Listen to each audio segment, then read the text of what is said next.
सर्वांना नमस्कार. दूरशिक्षण आणि ऑनलाईन शिक्षण केंद्र शिवाजी विद्यापीठ द्वारे MA इतिहास भाग 2 सत्र 3 साठी प्रवेशित झालेल्या विद्यार्थ्यांचं आजच्या संपर्क सत्रामध्ये सहर्ष स्वागत. History of feminist movement in world हा आजच्या आपल्या संपर्क सत्राचा अभ्यासाचा विषय आहे. हा पेपर आपल्याला कंपल्सरी आहे. History of feminist movement in world म्हणजे जगातील स्त्रीवादी चळवळींचा अभ्यास असं त्याचं नाव आहे. मुळात आता हा पेपर समजून घेताना आपल्याला प्रामुख्यानं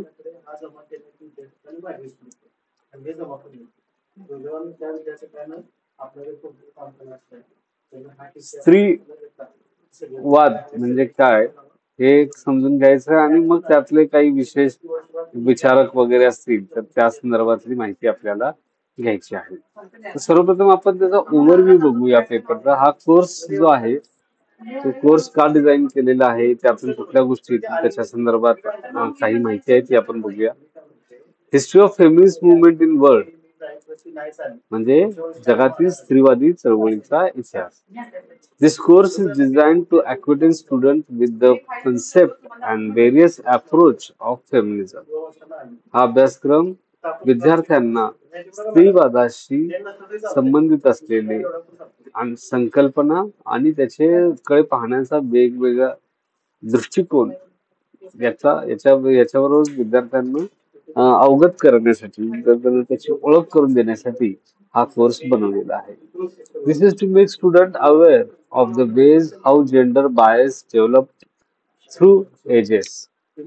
यातून विद्यार्थ्यांना हे जे काही लिंगभाव ज्याला आपण म्हणतो, लिंगभाव जेंडर, ठीक आहे, ते नेमकं कशा पद्धतीनं विकसित होत आलेलं आहे अनेक काळापासून ते आपल्याला याच्यामध्ये विद्यार्थ्यांना समजावून सांगायचं. It also wishes to make students understand how the world feminist activists and their work. या विद्यार्थ्यांना स्त्रीवादी कार्यकर्त्या आणि त्यांचं कार्य, जगातल्या स्त्रीवादी कार्यकर्त्या आणि त्यांचं कार्य याची माहिती करून द्यायची आहे. The course will also help to get an insight into the issue caused by patriarchy and initiative taken by international and national organizations towards gender equality. हा कोर्स विद्यार्थ्यांना पॅट्रियार्की म्हणजे पितृसत्ता आणि किंवा पुरुष सत्ता आपण म्हणू, आणि जागतिक आणि आंतरराष्ट्रीय आणि राष्ट्रीय पातळीवरील ज्या संघटना समान स्त्री पुरुष समानतेसाठी किंवा जेंडर लिंगभाव समतेसाठी ज्या निर्माण झालेल्या आहेत त्याची ओळख विद्यार्थ्यांना करून द्यायची आहे. आता कोर्स मधून आपण काय शिकणार आहोत? Student will comprehend and conceive the concept of feminism and various trends in feminism. विद्यार्थी काय करेल, फेमिनिझम ची संकल्पना समजून घेईल आणि त्याच्यामध्ये वेगवेगळे प्रवाह जे होते ते त्याच्या लक्षामध्ये येतील. Student will understand the concept of patriarchy and gender biases. विद्यार्थ्याला पितृसत्ताक म्हणजे काय, पुरुषसत्ताक म्हणजे काय आणि त्याच्याशी जे काही स्त्रियांच्या संदर्भातला किंवा लिंगभावात्मक जो काही असमता मानणारा दृष्टिकोन कसा आहे त्याच्याबद्दलची माहिती विद्यार्थ्यांना होईल. Students will understand the rise of feminism on the global platform with renowned feminist activists and their work. विद्यार्थ्यांना जगाच्या जागतिक पातळीवर ज्या स्त्रीवादाचा उदय कसा झाला आणि कोणत्या कोणत्या प्रसिद्ध स्त्रीवादी कार्यकर्त्या होत्या आणि त्यांनी काय नेमकं कार्य केलं त्याच्या संदर्भातली माहिती विद्यार्थ्यांना. Students will understand the different initiatives taken at international and national levels. म्हणजे राष्ट्रीय आंतरराष्ट्रीय पातळीवर जे काही काय म्हणता येईल त्याला सुधारणांसाठी जी काही पावलं टाकण्यात आलेली आहे, ज्यांची सुरुवात झालेली आहे, त्याची देखील विद्यार्थ्यांना माहिती याच्यातून मिळेल. आता जो पहिला घटक आहे त्यातला तो आहे मॉड्यूल 1 फेमिनिझम बेसिक अप्रोचेस, म्हणजे स्त्रीवाद प्राथमिक दृष्टिकोन, म्हणजे स्त्रीवादाचा एक प्राथमिक दृष्टिकोन आपल्याला समजून घ्यायचा. त्याच्यामध्ये आपण काय समजून घेणार तर स्त्रीवादाचा meaning and definition of feminism, स्त्रीवादाचा अर्थ आणि व्याख्या ही आपल्याला त्यातून समजून घ्यायची आहे. त्यासोबतच लिबरल फेमिनिझम, मार्क्सिस्ट फेमिनिझम म्हणजे उदारवादी स्त्रीवाद किंवा मार्क्सिस्ट स्त्रीवाद, रॅडिकल फेमिनिझम, सोशलिस्ट फेमिनिझम, जहालवादी स्त्रीवाद, समाजवादी स्त्रीवाद, post modernist feminism, black feminism, उत्तर आधुनिकतावादी स्त्रीवाद आणि काळा स्त्रीवाद. या स्त्रीवादाची जी विभिन्न दृष्टिकोन आहेत ते देखील आपल्याला याच्यातून समजून घ्यायचं आहे. तर आता सर्वप्रथम आपण स्त्रीवादाची अर्थ काय आणि व्याख्या काय हे आपण सगळ्यात पहिल्यांदा समजून घ्यायला हवा. आता स्त्रीवाद जी काय आहे ना ती एक प्रकारची एक दृष्टिकोन आहे, एक विचार आहे की ज्याच्यामध्ये जे काही लिंग आधारित म्हणजे स्त्री पुरुष असा जो किंवा तृतीयपंथी पण असतील असा यांना घेऊन जो काही भेदभावपूर्ण दृष्टिकोन समाजामध्ये असतो त्याचा स्त्रीवाद विरोध करते. आणि लिंगभाव आधारित म्हणजे लिंगभाव वरून जे काही असमानता मानली जाते तिचा ते विरोध करतात आणि सर्वांना मानव म्हणून ट्रीटमेंट मिळावी आणि त्यामध्ये सर्वांना समान हक्क समता असावी असं हे स्त्रीवादाचं मागणी असते.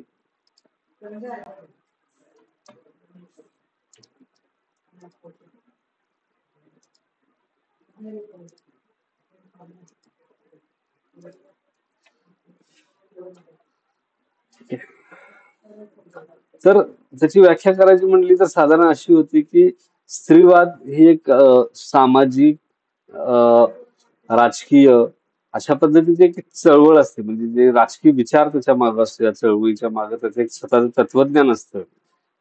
आणि ते काय करतं की लिंग आधारित राजकीय, आर्थिक किंवा वैयक्तिक पातळीवर देखील किंवा सामाजिक पातळीवर जे काही भेदभाव केला जातो त्याला ते विरोध करतं.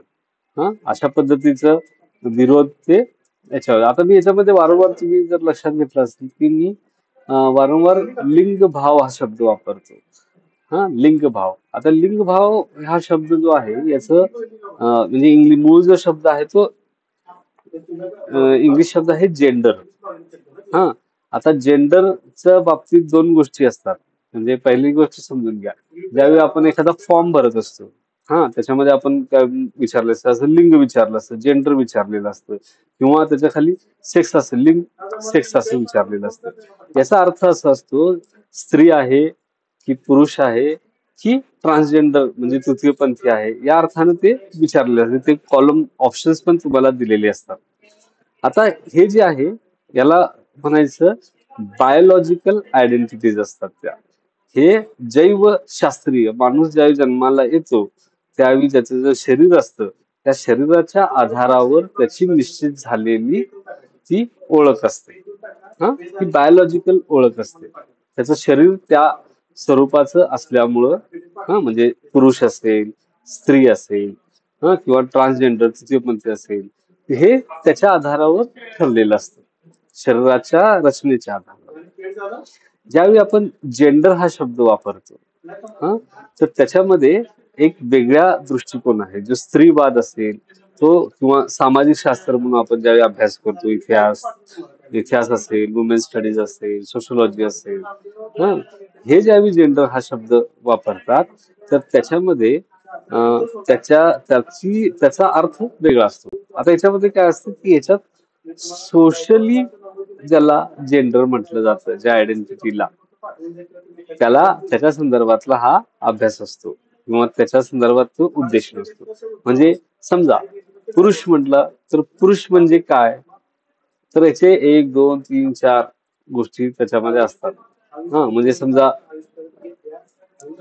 पुरुष म्हटला की ते दाढी मिशा आहेत, हे आहे ते, तर हे सांगतात. पण त्याचसोबत त्याचं तो असा धाडसी आहे किंवा तो असा अजिबात घाबरत नाही वगैरे, ही जी विशेषणं लावलेली असतात, हा, किंवा पुरुष कसे शूर असतात, हा, महिला कशा घाबरट असतात, भित्र्या असतात, हा, किंवा पुरुष कसे अंगमेहनतीची कामं करू शकतात, महिला कशा त्यांना अवघड काम जमत नाही. हा, ह्या ज्या सगळ्या ज्या गोष्टी आहेत, या विशिष्ट प्रकारच्या त्याला आपण म्हणू बायसेस मधून निर्माण झालेले असतात. बायसेस म्हणजे विशिष्ट प्रकारचे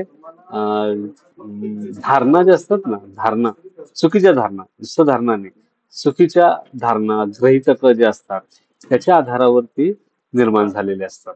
हा, त्यामुळं जेंडर हा जो शब्द आपण वापरतो, त्याचं मराठी भाषांतर हे लिंगभाव असं आपण करतो. हा, म्हणजे एखाद्या व्यक्तीच्या जी काही बायोलॉजिकल ओळख आहे, त्याचं त्याच्यावरून त्याचं सामाजिक ओळख देखील ती ठरवली जाते आणि त्याच्यावर तसा व्यवहार केला जातो. हा, त्याच्याबरोबर वागण्याचा पण दृष्टिकोन लोकांचा तशा पद्धतीचा होतो. तर हा त्याच्यामध्ये मुद्दा आहे. आता हे असं का, तर त्याच्यात दोन गोष्टी आहेत. ज्याला आपण लिंग किंवा सेक्स म्हणतो, हे जन्मजात असतं. जन्माला आलं की ते आपल्या शरीरामुळे ते आपल्याला असाइन झालेलं असतं, आपल्याला ते ती ओळख लाभलेली असते. ठीक आहे. पण ज्यावेळी आपण समाजामध्ये स्त्री पुरुष या अर्थानं ज्यावेळी वाढ होते, मुलगा मुलगी असं करून आपण वय आपलं वाढत जातं, आपण मोठे होतो, तसतसं काही गोष्टी ज्या मुलांनी करायच्या आहेत, काही गोष्टी ज्या मुलींनी करायच्या आहेत, काही विशेष वैशिष्ट्य जी पुरुषांची आहेत, काही वैशिष्ट्य जे स्त्रियांची आहेत, असं म्हणून समाज आपल्यावर अनेक बंधनं समाजाकडून लादले जातात आणि आपण ते आपसूक स्वतःवर ऍक्सेप्ट करतो, ते अब्झॉर्ब करतो, समजून म्हणजे आपल्याला ते ग्रहण करत जातो आणि तशी आपली वर्तणूक होत जाते. हा, तर आता समजा उदाहरण मी तुम्हाला सांगतो, एटिकेटचा भाग असतो. हा, म्हणजे कसे बसायचं, स्त्रियांनी कसे बसायचं, पुरुषांनी कसं बसायचं. हा, तर या ज्या गोष्टी ज्या असतात, कसं बोलायचं, म्हणजे पुरुषांनी म्हणजे मोठमोठ्यानं हसलं तरी चालतं, त्या स्त्रियांनी मात्र थोडं थोडं हळू हसायचं. खूप जोरात हसलं की मग कोणीतरी एकदम हिचं राक्षसी हास्य आहे वगैरे असं काहीतरी म्हणतं, किंवा त्या पद्धतीनं रुचत नाही लोकांना. स्त्रियांनी खूप मोठ्यानं बोललेलं रुचत नाही. हा, तर या या ज्या गोष्टी असतात, या आपल्या वागण्यामध्ये आपल्या समाजाकडून जे काही संस्कार झालेले असतात, त्याच्यातून ते निर्माण झालेले असतात. मग त्याच्यामध्ये तो भाव असतो, या विशिष्ट लिंग म्हणजे लिंग असलेल्या व्यक्तीने अमुक प्रमाणे वागायलाच हवं असा भाव त्याच्यामध्ये असतो. हा, ही धारणा असते. त्यामुळं त्याला आपण लिंगभाव असा शब्द साधारणपणे म्हणतो. हा, तर जेंडर जे आहे ते लिंगभाव या अर्थानं आपण म्हणतो. ठीक आहे. तर आता आपण म्हणजे याच्यात काय शिकलो की फेमिनिझम म्हणजे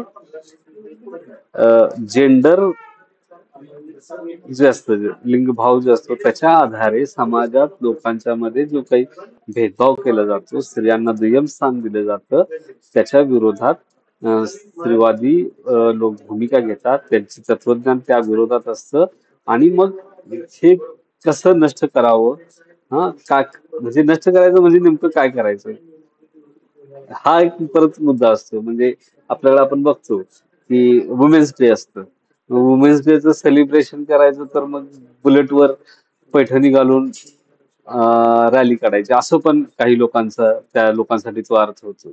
हा, ह्याच्यामध्ये मग ती लिंग भावात्मक समता खरंच प्रस्थापित होते का, म्हणजे लिंग भावात्मक समता जर आणायची असेल तर स्त्रियांनी पुरुषांसारखं वागणं म्हणजे लिंग भावाची समता आली का, असे प्रश्न वेगळे निर्माण होत असतात. तर या पद्धतीचा दृष्टिकोन हा स्त्रीवादाकडे असतो आणि ते स्त्रीवाद या पद्धतीचे प्रश्न उपस्थित करतं. म्हणजे मुख्यतः अशा पद्धतीचं प्रश्न उपस्थित करणं आणि मग त्याच्यातून लैंगिक लिंगभावात्मक समता, जेंडर इक्वॅलिटी जी आहे ती प्रस्थापित करण्याचं काम हे स्त्रीवाद करत असतं. हा, तर ही स्त्रीवाद चळवळ जी आहे ती युरोपात उगम पावली आणि युरोपमध्ये आपण बघतो की युरोपमध्ये पहिल्यांदा ज्यावेळी, आता आपण सर्वजण भारताचे नागरिक आहोत आणि आपल्याला आपलं ज्यावेळी संविधान आलं 1950 मध्ये, त्यावेळी आपल्याला सर्वांना, स्त्री असो पुरुष असो, ज्याने 18 वर्ष पूर्ण केले त्या सर्वांना मतदानाचा अधिकार मिळाला. ज्यावेळी आपण नागरिक म्हणून आपल्याकडे बघतो की आपल्याला सर्वांना समान अधिकार आहेत. कायदेशीर दृष्ट्या संविधानाच्या दृष्टिकोनातून आपण सर्वजण, स्त्री असेल किंवा पुरुष असेल, त्याला एक मत प्रत्येकी देता येतं. स्त्रीचं मत जे आहे त्याला जास्त किंमत, पुरुषाच्या मताला कमी किंमत असं अजिबात त्याच्यामध्ये नाही आहे. ही आपल्याकडं जी राजकीय दृष्ट्या का होईना अशी एक इक्वॅलिटी जी आहे संविधानामध्ये ती मानली गेलेली आहे. आता हे आपल्याला अशा पद्धतीने मिळाल्यामुळं स्त्रीवादाचा जो संघर्ष आहे तो आपल्याकडे पुढच्या टप्प्यात सुरू झाला. हा, युरोपमध्ये आपण ज्यावेळी बघतो, युरोपमध्ये 19व्या शतकाच्या पूर्वी देखील स्त्रियांना मतदानाचा अधिकार नव्हता. युरोपमध्ये लोकशाही खूप आधीपासून आहे. इंग्लंडमध्ये पार्लमेंट जे आहे ते 12व्या शतकापासून इंग्लंडचं पार्लमेंट काम करतं. 12व्या शतकापासून म्हणजे आता तुम्ही जरी धरला तरी 800 वर्ष त्याला होऊन गेले, की तिकडं निवडणुका आणि त्याच्यात ते मग खासदार एमपी जे असतात ना, म्हणजे पार्लमेंट, लोकांचे प्रतिनिधी, त्यांच्या मार्फत राज्यकारभार इंग्लंडमध्ये राजाला करावा लागायचा त्यांच्या मदतीने. तर तशी सिस्टीम इंग्लंडमध्ये होती. फ्रान्समध्ये पण आपण बघतो की साधारण नेपोलियन बोनापार्ट, नाही, 1789च्या फ्रेंच राज्यक्रांतीनंतर फ्रान्समध्ये देखील निवडणुका वगैरे या गोष्टी सुरू झाल्या होत्या. इटलीमध्ये निवडणुका होत्या. असं डेमोक्रेसी, जे लोकशाही जी आहे ती युरोपमध्ये 19व्या शतकामध्ये चांगल्या पद्धतीने प्रस्थापित झाली होती. युरोपमधल्या अनेक देशांमध्ये लोकशाही होती. अमेरिकेमध्ये देखील लोकशाही व्यवस्था होती.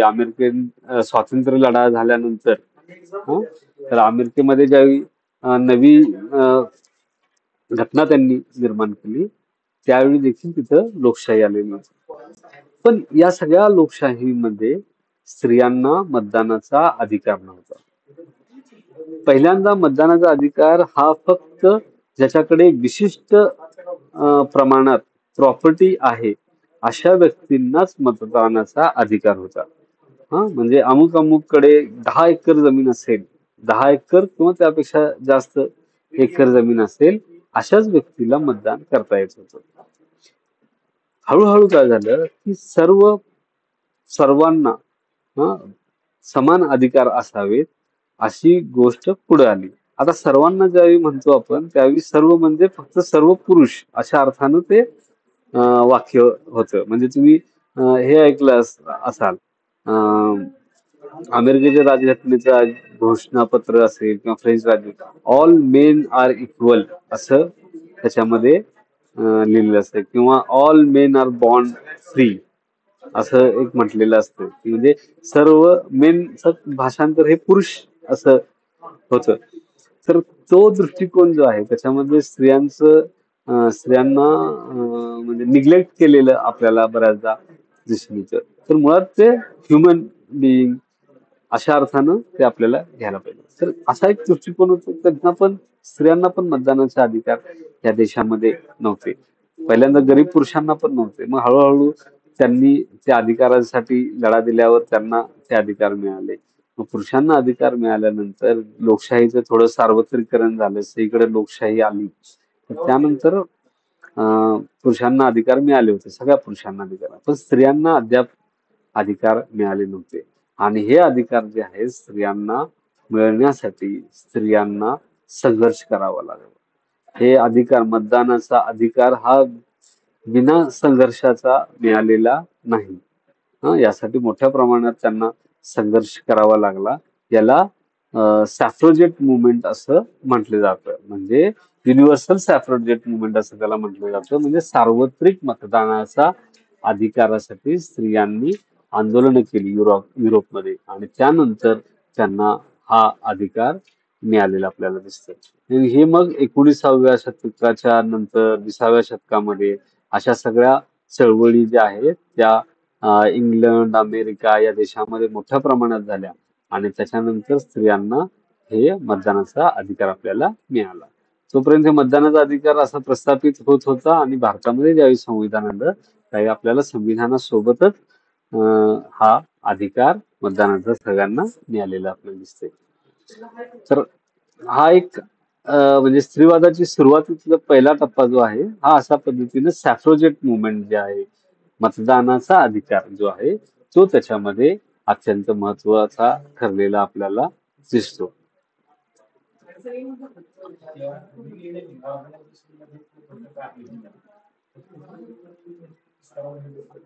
आता याच्यामध्ये जसं मी तुम्हाला म्हणालो की हे जसं विकसित होत गेलं हळूहळू तस तसं त्यामध्ये अनेक प्रवाह देखील निर्माण झाले स्त्रीवादामध्ये. म्हणजे त्याच्यामध्ये जसे जसे वेगवेगळे राजकीय विचार होते त्या विचारांच्या अनुरूप काही स्त्रीवादी विचार आपल्याला विचार प्रणाली बनलेल्या आपल्याला दिसून येतात. म्हणजे उदाहरणार्थ लिबरल फेमिनिझम. मी आता तुम्हाला डेमोक्रेसीज बद्दल सांगत होतो. वेगवेगळ्या देशामध्ये वेगवेगळ्या पद्धतीने लोकशाहीकरण सुरू होतं. लोकशाही निर्माण झालेली होती म्हणजे प्रस्थापित होत होती. पुरुषांना अधिकार मतदानाचा अधिकार मिळत होता सर्व पुरुषांना. मग स्त्रियांनी अधिकार मागितले. हे जे सगळं आहे तुमच्यापैकी कुणी BA आता जस्ट केलेलं असेल या गेल्या 2 वर्षामध्ये तर त्यांना BA ला मॉडर्न वर्ल्ड नावाचा एक पेपर होतो. म्हणजे एक मेकिंग ऑफ मॉडर्न वर्ल्ड असा एक पेपर होता. त्याच्यामध्ये त्यांनी इटली आणि जर्मनीचं एकीकरण नावाचा एक धडा त्यांना होता. तर त्यामध्ये या सगळ्या लिबरल मुवमेंट वगैरे जे आहेत लिबरलिझम ज्याला आपण म्हणतो उदारमतवाद असं त्याला म्हणतो.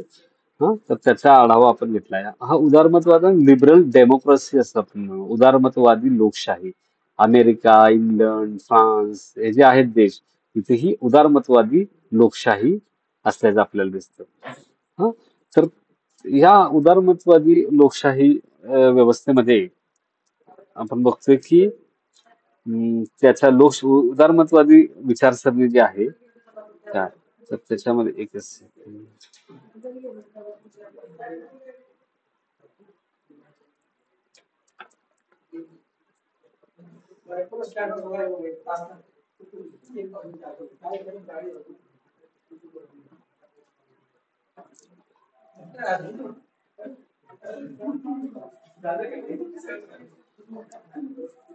उदारमतवादी जो लोकशाही विचार जो आहे तर उदारमतवादी विचारामध्ये आपण असं बघतो की तो 19व्या शतकामध्ये मोठ्या प्रमाणात म्हणजे फ्रेंच रिव्होल्युशन पासून बेसिकली 18व्या शतकापासून 18व्या शतकाच्या शेवटी उदारमतवादी विचारांचा पकड जी आहे ती युरोपातल्या समाजावर निर्माण झाली. आणि उदारवादी विचारांच्या मध्ये काय होतं की सर्व मानव समान आहेत असं त्यांचं म्हणणं होतं आणि जन्मतः स्वतंत्र आहेत. त्याच्यामध्ये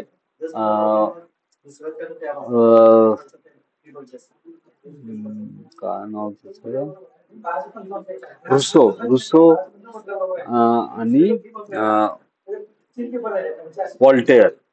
आणि वॉल्टेअर हे जे फ्रेंच तत्वज्ञ होते त्यांची खूप मोठी भूमिका त्यामध्ये होती.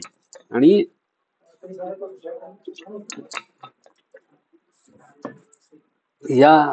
या विचारकांच्या भूमिकामुळे यांच्या विचारप्रणालीमुळे फ्रान्समध्ये राज्यक्रांती झाली. जी काही सामाजिक आणि आर्थिक राजकीय जी असमानता होती फ्रान्समध्ये म्हणजे मोजक्याच उमराव वर्गाच्या हाती सगळी सत्ता पैसा असं जे काही होतं त्याच्या विरोधात लोकांनी उठाव केला होता आणि फ्रेंचमध्ये राज्यक्रांती घडून आली होती. तर त्याच्यामागे हा रुसो आणि वॉल्टेअर यांचा विचार असलेला आपल्याला दिसतो. हा साधारणपणे उदारवादी विचार म्हणतो. याच्यामध्ये काय अपेक्षित असतं की सगळ्यांना बाबा ते समान आहेत, सगळ्यांना समान अधिकार असायला पाहिजेत, सर्वजण स्वतंत्र आहेत, सर्वांना सगळ्या पद्धतीच्या संधी मिळायला हव्यात, हा त्याच्या मागे विचार होता.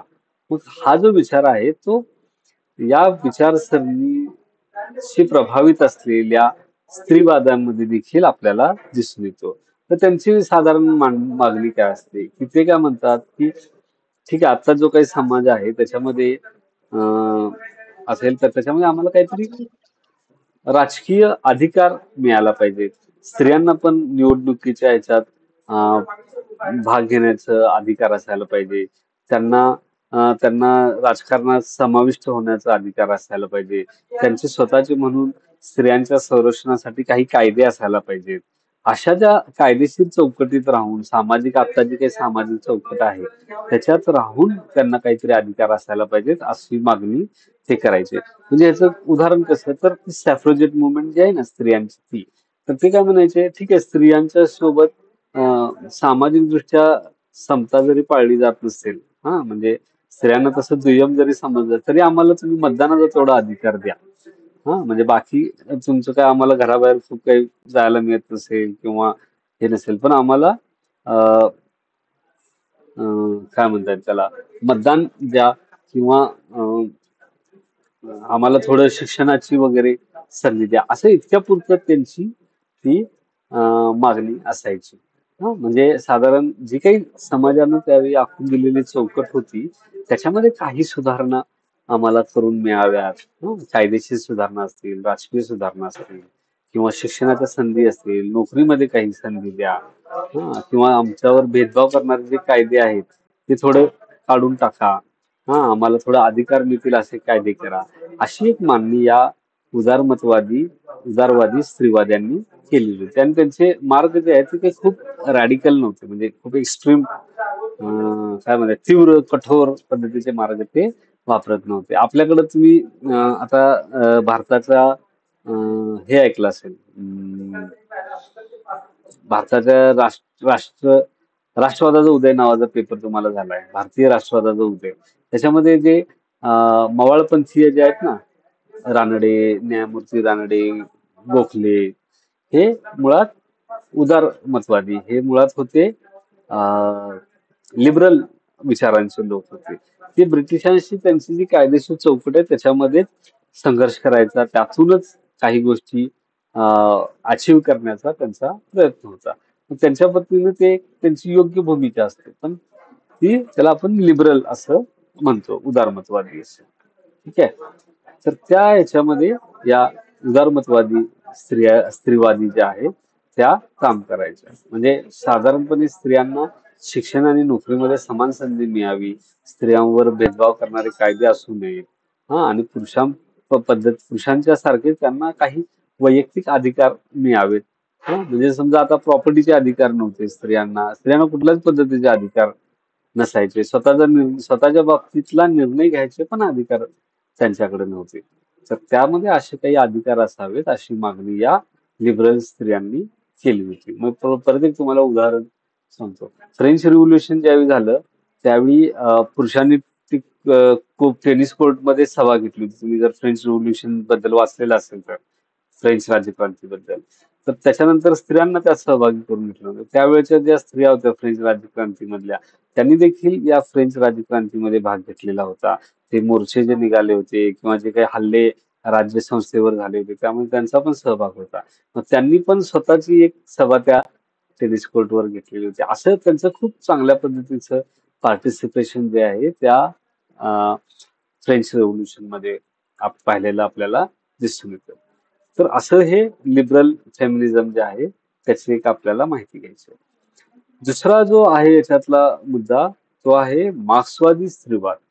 आता मार्क्सवादी काय आहे मार्क्सवादी पहिल्यांदा मुळात मार्क्सवादी विचारसरणी काय आहे ते आपल्याला समजून घ्यायला लागते.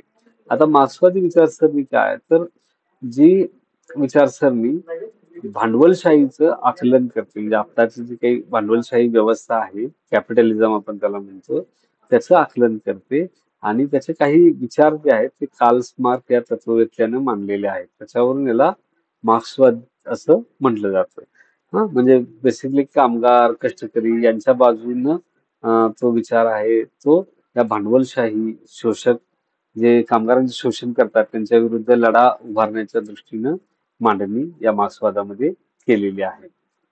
आणि मग मार्क्सवाद काय दुसरं एक गोष्ट काय करते मार्क्सवाद हे जी समाज आहे राजकीय व्यवस्था आहे अर्थव्यवस्था आहे याला समजून घेण्याचा प्रयत्न करते. ते नफा मिळवण्याची जी नितांत गरज भांडवलशाही किंवा भांडवलदाराला असते, जो मालक असतो ना, कारखान्याच्या मालकाला मोठ्या प्रमाणात नफा मिळवायचा असतो आणि तो नफा मिळवण्यासाठी सातत्यानं तो अं, कामगारांचं शोषण करतो. म्हणजे जेवढं कामगाराला काम जास्त करून घेईल आणि त्याला कमी पगार देईल, तितकं भांडवलदाराचा नफा वाढत असतो. हा, तर त्यामुळे हे जे त्याच्यातलं जे द्वंद्व आहे, डायलेक्टिक त्याला असं म्हणतात, हे डायलेक्टिक जे आहे ते मार्क्सवादानं मांडलेलं होतं. श्रम आणि श्रमाचा मोबदला या गोष्टीवर मार्क्सवादाचा महत्वाचा भाव होता. आणि मग जे शोषक असतो, भांडवलदार असतो, तो सतत यांना कसं सप्रेस ठेवता येईल, कामगारांना दाबून कसं ठेवता येईल, याबद्दल काम करत असतो. मार्क्सवादाचा हा जो संदर्भ आहे, विचार जो आहे, याच्यातून स्त्रीवादानं देखील काय त्याच्यातल्या काही जे विचारवंत होते त्यांनी स्त्रीवादाची मागणी केली. मग त्याला आपण मार्क्सिस्ट फेमिनिझम असं म्हणतो, मार्क्सवादी स्त्रीवाद असं आपण त्याला म्हणतो. आता याच्यात काय आहे की यामध्ये स्त्रीवादी जे आहेत, स्त्रियांचं हे जे आहेत, हे स्त्रीवादी म्हणतात की भांडवलशाही जी आहे, हा, ती मुळात स्त्रियांचं शोषण करते. ठीक आहे, हा एक पहिला मुद्दा झाला. दुसरा मुद्दा की त्याच्या मागे अजून एक विचार आहे, ती आहे की खाजगी मालमत्तेची संकल्पना. हा, म्हणजे फेडरिक एंजल्स नावाचा कार्ल मार्क्सचा मित्र होता आणि त्याचा सहकारी होता.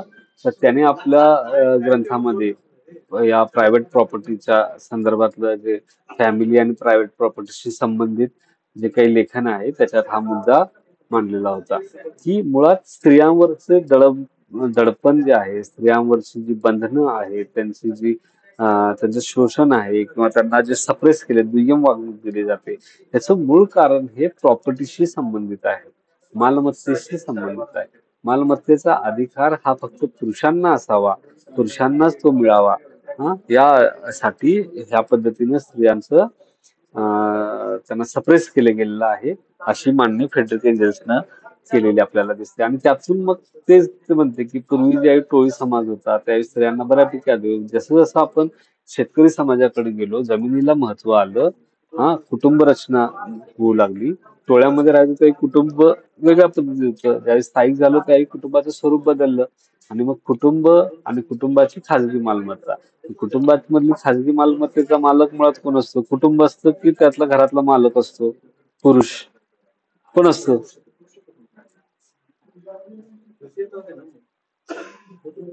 हं? कुटुंबाच्या संपत्तीचा मालक कोण असतो?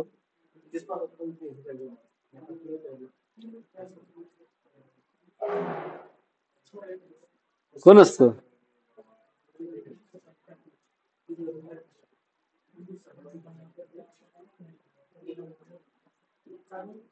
ही वैदिक काळातल्या याच्यामध्ये जरी पाहिलं तर तुम्हाला तिथं ग्रहपती नावाची संकल्पना दिसते.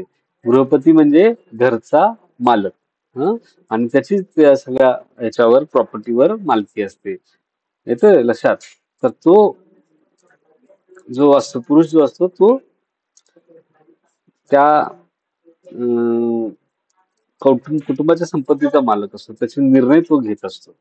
हा, ही पॅट्रिआर्की व्यवस्था असते, तर ती तशी निर्माण झाली आणि त्याच्यातनं ज्या संपत्तीचं, हा, जमीन असेल, याच्यावरचं वर्चस्व जे आहे ते राखलं गेलं. आता हे या मार्क्सवादानं सांगितलं. दुसरं हे आहे की याच्यामध्ये दुसरं आहे की स्त्रियांना दुय्यम स्थान राहण्याचं अजून एक कारण भांडवलशाहीमध्ये आहे की समजा एखादा कामगार आहे, हा, अमुक अमुक कंपनीमध्ये कामगार तो काम करतो, तर तो सकाळी उठतो आणि सकाळी 9 वाजता तिथं कामाला जातो आणि संध्याकाळी 6 वाजता तो, किंवा आधी पूर्वी तरी 8-9 वाजता यायचे, संध्याकाळी समजा 6 वाजता तो परत येतो. ठीक आहे. आता या काळात समजा 6 वाजता 9 वाजता त्याला कामावर जायचं असेल, हा, तर त्याला जेवण, नाश्ता करायला हवा, त्याला दुपारचं जेवण करायला हवं, त्याला रात्रीचं जेवण त्याला आवश्यकता आहे. त्याच्यानंतर तो कामावर जाणार, याचा अर्थ त्याचे त्याला कपडे त्याचे धुवायला कोणीतरी हवं, बरोबर, त्याचं त्याच्यानंतर हे जे काही जेवणाचे जी भांडी होतील ते भांडी कोणतरी धुवायला हवेत. हे जे सगळं काम आहे काय धुणी, भांडी, स्वयंपाक, हा घर सांभाळणं, या सगळ्या गोष्टी ज्या आहेत या स्त्रियांना कराव्या लागतात. त्या स्त्रिया ते काम करतात म्हणून हा पुरुष कामगार जो आहे तो वेळेवर ऑफिसमध्ये जाऊ शकतो, वेळेवर ऑफिसमध्ये जाऊ शकतो. आणि तिथं ही सगळी जबाबदारी नसल्यामुळं तिथं आपलं पूर्ण वेळ आणि शक्ती, श्रम, म्हणजे श्रम तर करतो पण पूर्ण शक्तीने तिथे तो श्रम करतो. म्हणजे त्याचं क्वालिटी ऑफ वर्क जे आहे ते देखील त्याच्यामुळं वाढतं.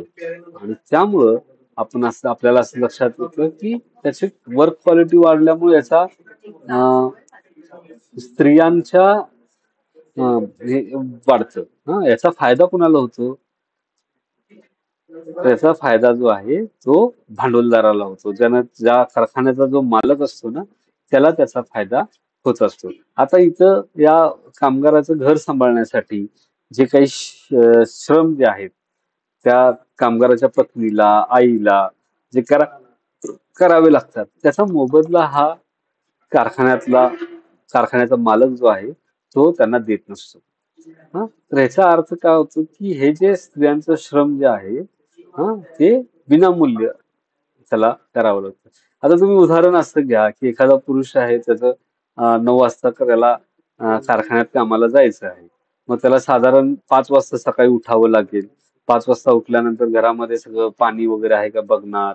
मग त्याच्यानंतर स्वयंपाक करणार. मग समजा त्याला मुलं असतील तर मुलांच्या शाळांचं वगैरे बघणार. मग ते सगळं ऐकून बघून नाश्ता बिष्टा करून स्वतः नाश्ता बनवणार, स्वतः नाश्ता खाणार, भरायलेली भांडी धुणार, मग त्याच्यानंतर कामावर जाणार. मग कामावर गेला की येताना त्याने डबा पण म्हणजे दुपारच्या जेवणाचा पण स्वयंपाक त्याने करायला हवा. आणि मग तो डबा घेऊन जाणार, मग जेवणार, मग परत संध्याकाळी 6ला येणार. 6ला आल्यानंतर परत स्वयंपाकाला लागणार, स्वयंपाक करणार, सगळं जेवण वगैरे बनवणार, जेवणार, भांडी धुणार आणि मग झोपणार. आणि परत 5 वाजता उठून हे सगळं तो करेल.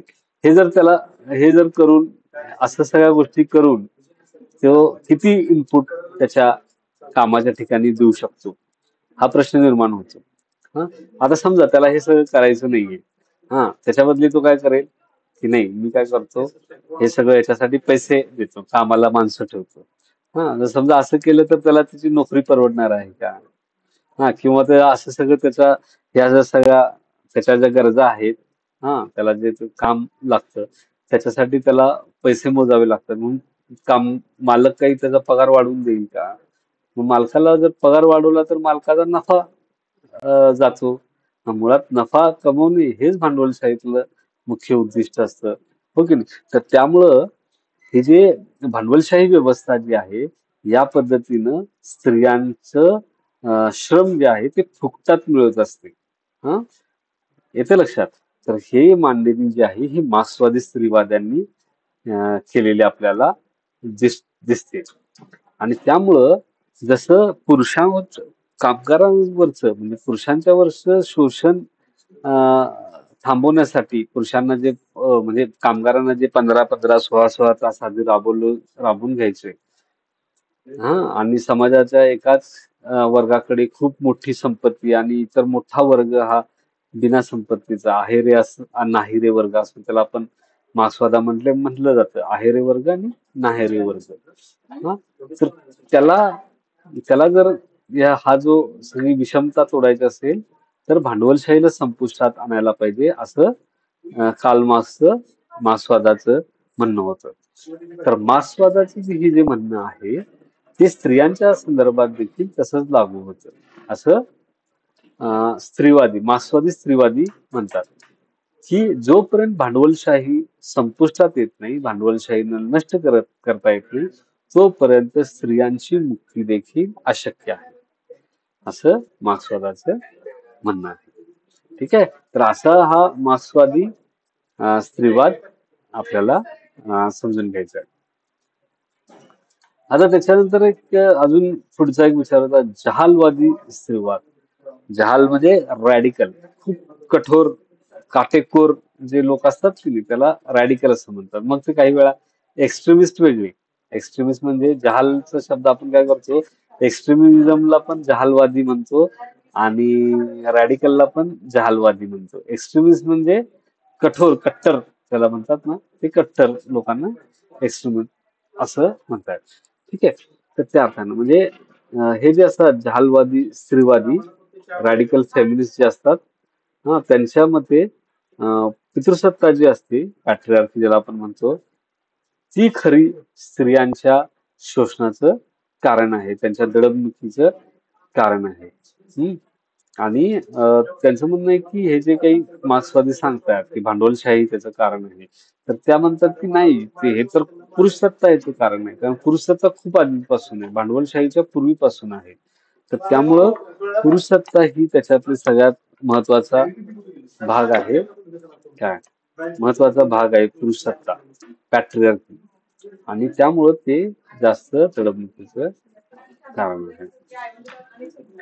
आता मग हे जहालवादी स्त्रीवाद्यांचं सगळ्यात महत्वाचं योगदान काय, की ते फक्त असं श्रम किंवा स्त्रियांना अधिकार वगैरे या गोष्टींबद्दल बोलत नाही, तर ते त्याच्या पुढं जातात, आणखी पुढं खूप डीप मध्ये जाऊन खूप टोकाच्या भूमिका किंवा ह्या मांडायला सुरुवात करतात.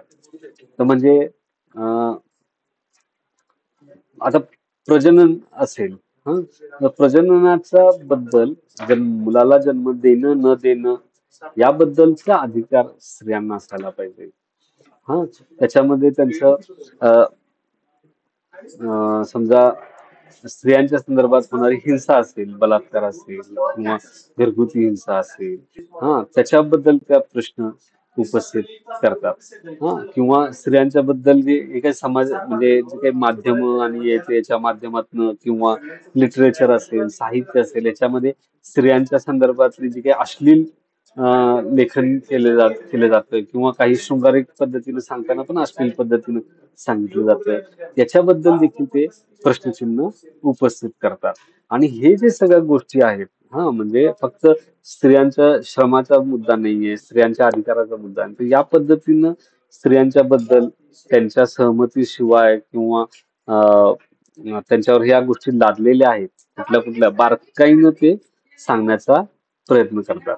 हा, आणि त्याच्यावरून हे सगळ्या गोष्टी मुद्दा लक्षात घेऊन, म्हणजे कसं, स्त्रियांचे कुटुंबातले हक्क असतील, स्त्रियांचं मुलाला जन्म देणं न देणं या संदर्भातला निर्णय असेल, हा, किंवा स्त्रियांच्या विरोधात होणाऱ्या हिंसा असतील, हे सगळ्या गोष्टींचा विचार करून त्याचं व्यवस्थित आकलन करून त्याच्यामध्ये बदल घडणं, त्याची संरचना मुळात बदलणं आवश्यक आहे. कारण हे हे ज्या सगळ्या गोष्टी घडतायत या मुळातच पॅट्रिआर्कीमुळं म्हणजे पितृसत्तेमुळं घडतायत. त्यामुळे मुळात ही संरचनाच बंद नष्ट करून त्याची एक वेगळी पुनर्रचना करणं आवश्यक आहे, असं या जहाल स्त्रीवादी मानतात. जहालवादी स्त्रीवादी म्हणजे रॅडिकल फेमिनिस्ट जे आहेत ते तशा पद्धतीनं मानतात. आता या जहालवादी स्त्रीवादी आणि मार्क्सवादी स्त्रीवादी यांच्या एक मिश्रणातून एक अजून एक स्त्रीवादी विचार आपल्याला पुढे आलेला दिसतो, त्याला सोशलिस्ट फेमिनिझम असं म्हणतात, म्हणजे समाजवादी स्त्रीवादी असं त्याला म्हणतात. हं? हा, याच्यामध्ये काय असतं की याच्यामध्ये दोन्ही गोष्टींना त्यांनी लक्षात घेतलेलं आहे. म्हणजे कसं, भांडवलशाहीमुळे स्त्रियांचं शोषण होतं हे तर त्यांनी मान्य केले, त्यासोबतच पॅट्रिआर्की जी आहे, पितृसत्ता जी आहे, पुरुषांचं नियंत्रण जे आहे, ते देखील महत्वाची गोष्ट याच्यामध्ये स्त्रियांच्या शोषणामध्ये, त्यांच्या दुय्यम स्थान त्यांच्या असण्यामध्ये आपल्याला दिसते, असं त्यांचं मत आहे. तर त्यामुळे ते एकत्र काम करतात असं त्यांचं म्हणणं आहे. म्हणजे भांडवलशाही आणि पुरुषसत्ता हे एकमेकांचं त्याचं काय म्हणा लागेबंदी असल्यासारखं एक काम करते ही सगळी व्यवस्था, असं त्यांचं मत आहे. हं? आणि म्हणजे तुम्हाला उदाहरण मी सांगतो, म्हणजे समजा आता दोन मोठे भांडवलदार आहेत. हं?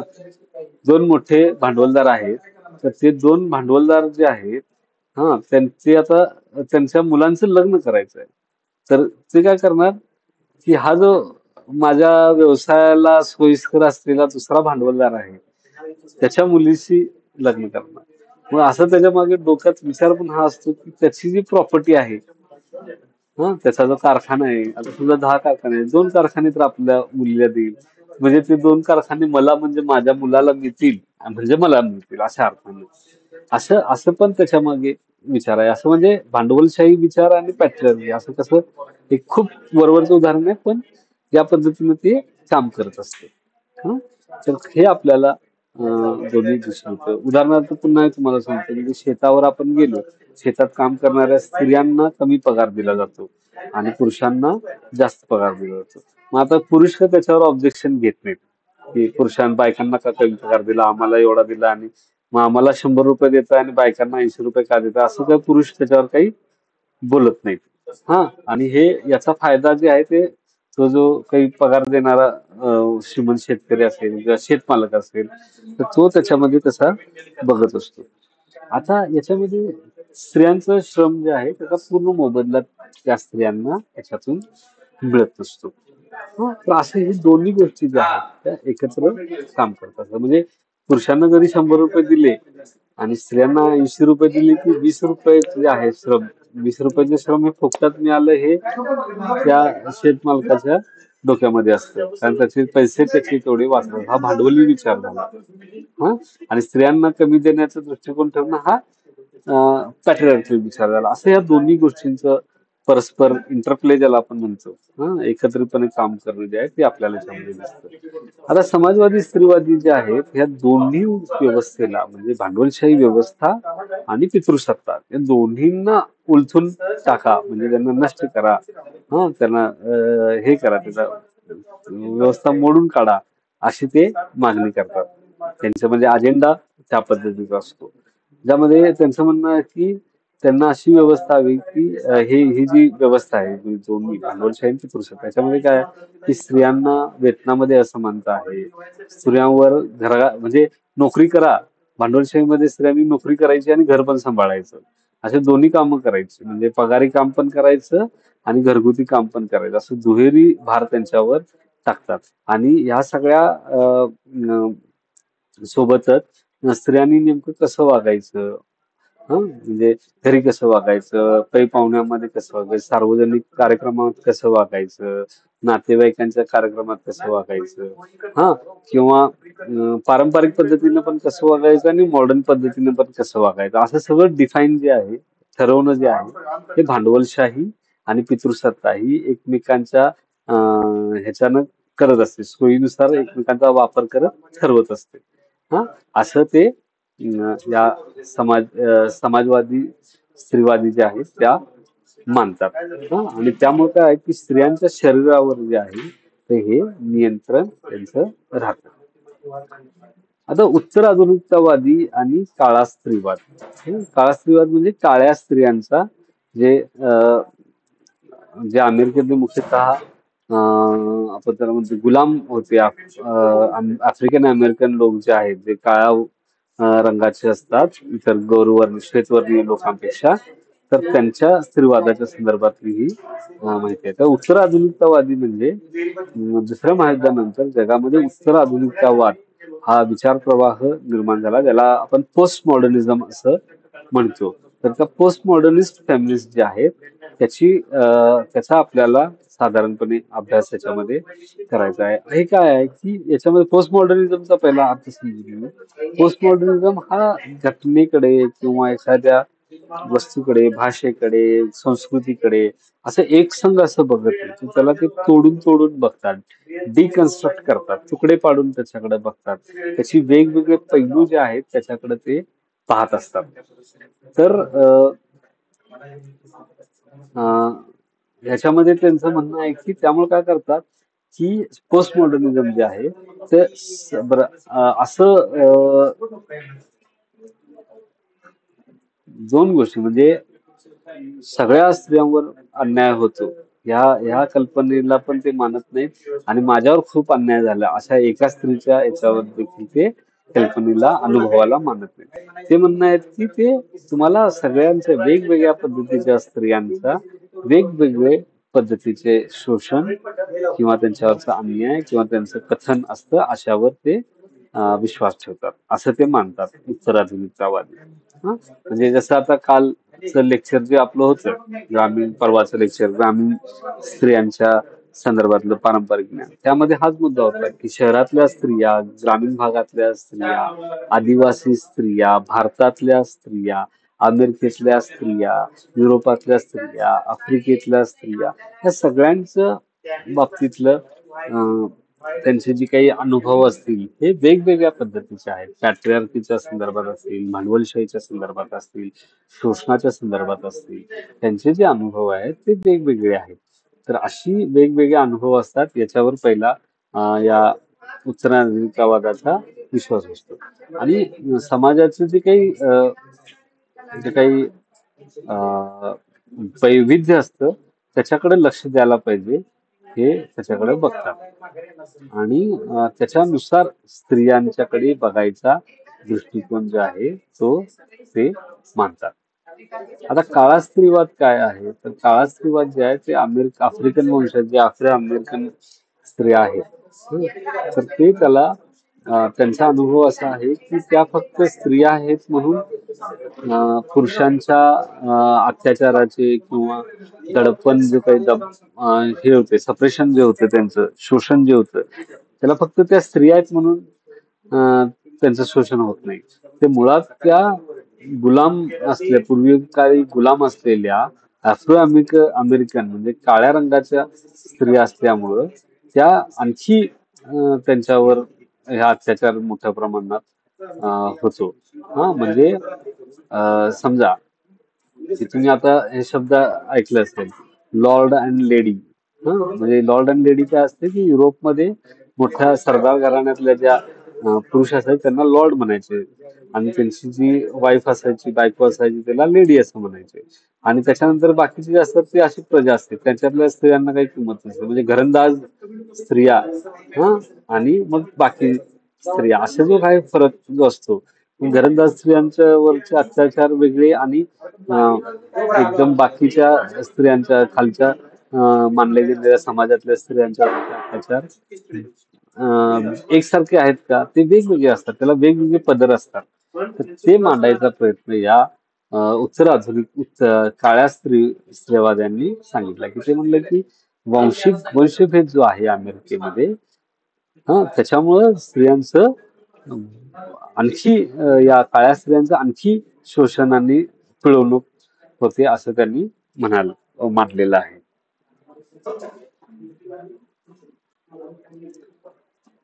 ठीक आहे.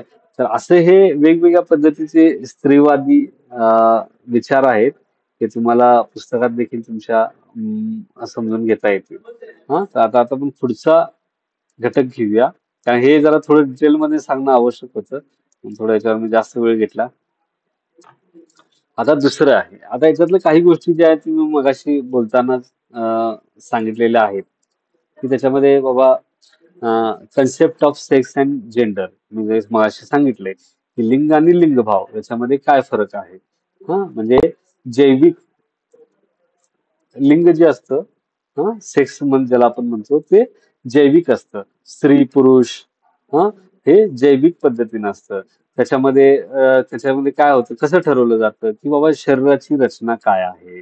त्याच्यामध्ये साधारणपणे हार्मोन्स कुठल्या कुठल्या पद्धतीचे रिलीज होतात आणि त्याचा काय परिणाम होतो, किंवा त्याच्यामध्ये गुणसूत्र कशी असतात, याच्या आधारावर ते साधारण हे जे असतं, लिंग जे असतं, सेक्स जे असतं ते ठरतं.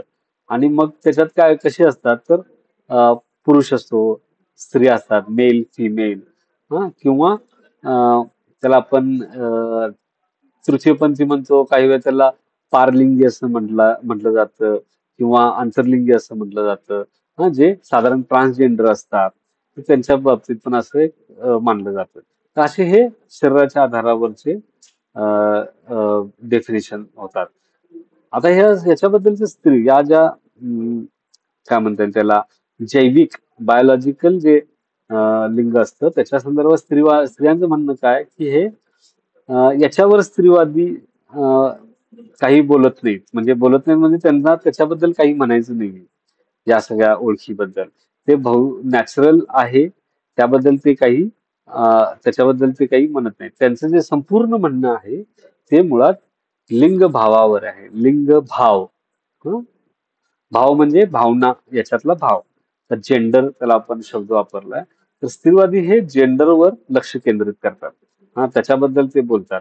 आणि त्यांचं म्हणणं असतं की ही जी काही स्त्रिया आणि पुरुष यांच्यामध्ये किंवा एकूण लैंगिक असमानता जी काही आपल्या समाजामध्ये दिसते, स्त्रियांच्या बाबतीतला दृष्टिकोन असेल, पुरुषांच्या बाबतीतला दृष्टिकोन असेल, तृतीयपंथीयांच्या बाबतीतला दृष्टिकोन असेल, हं, तर तो सगळा जो दृष्टिकोन आहे हा जैविक आधारावर नसून ते सामाजिक रचनेमुळे झालेला आहे.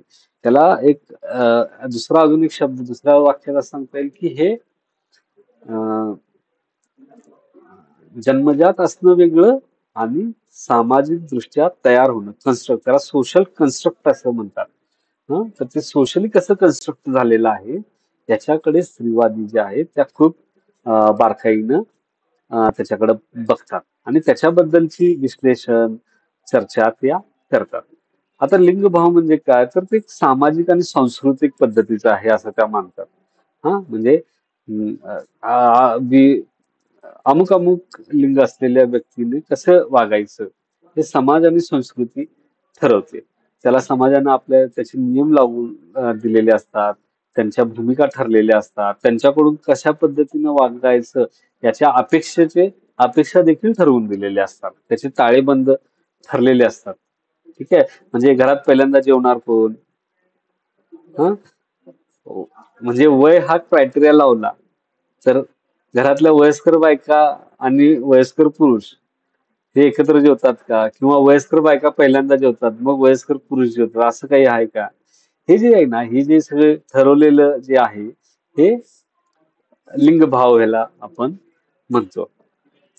आणि हे जे आहे, लिंगभाव जो आहे हा पूर्णपणे रचना झालेली आहे. त्याचे कन्स्ट्रक्टेड आहे, ते तयार झाले. लोकांनी, समाजानं तयार केलेलं आहे, असं त्यांचं म्हणणं आहे.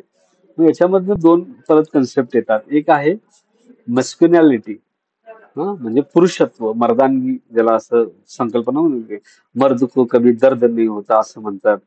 मग समजा एखादा पुरुष रडायला लागला की त्याला म्हणतात, अरे भागूबाई सारखा म्हणजे रडतोस का? हा, भित्र्या बायकांसारखा का रडतो, असं पण त्याला म्हटलं जातं. ठीक आहे. हा, किंवा त्याच्यानंतर असं अशा अनेक गोष्टी, म्हणजे घाबरला की त्याला तशा पद्धतीनं म्हटलं जातं. किंवा बायकांना हे बघा, ही कशी असं पुरुषांसारखं झाडावर चढते असं जे काही म्हटलं जातं, हो की नाही?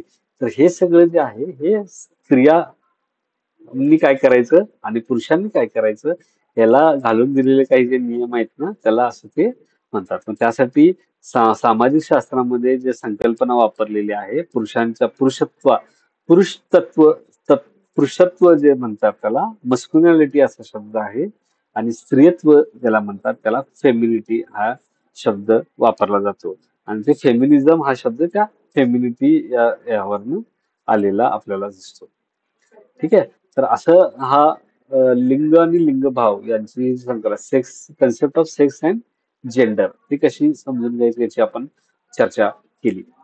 आता थोडक्यात परत पुढचा मुद्दा जो आहे, सेक्शुअल डिव्हिजन ऑफ लेबर, म्हणजे लिंग आधारित श्रमाची विभागणी, ती कशी झाली?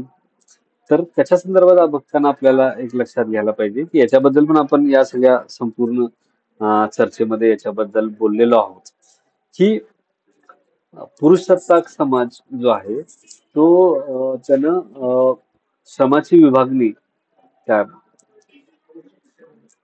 ही फक्त उत्पादन वाढवण्यासाठी केलेली नाही.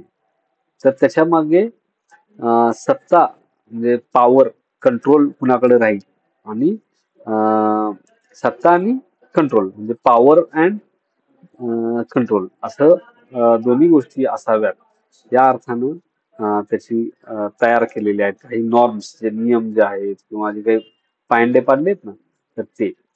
हं, तर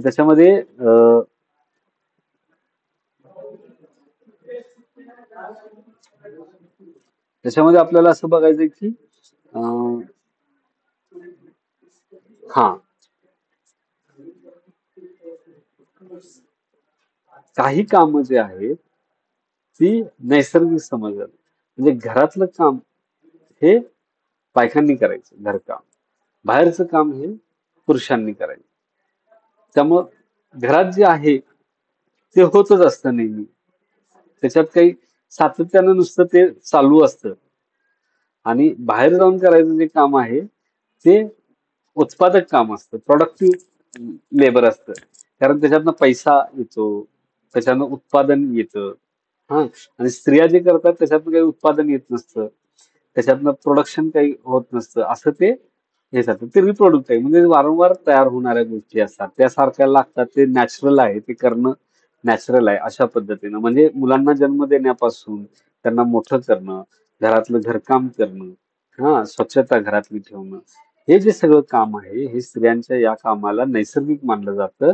आणि त्या नैसर्गिक मानल्यामुळे त्याचा कुठलाही पद्धतीचा मोबदला जो आहे तो स्त्रियांना दिला जातो. उलटा दुसरीकडं ज्यावेळी पुरुष बाहेर काम करायला जातात त्यावेळी त्यांना मिळालेले पैसे मिळतात, पगार मिळतात किंवा काही उत्पादन मिळतं. तर ते कसं पुरुष हा कसा कमवून आणलेला आहे अशा पद्धतीचं एक दृष्टिकोन त्याच्यामध्ये होतं. आणि त्याच्यावरचा सगळा जो खर्चाचा अधिकार जो असतो तो स्त्रियांकडं नसून ते पुरुषांच्याकडे तो अधिकार राहतो. तर हे आपल्याला याच्यात एक दिसतं श्रमाच्या बाबतीत.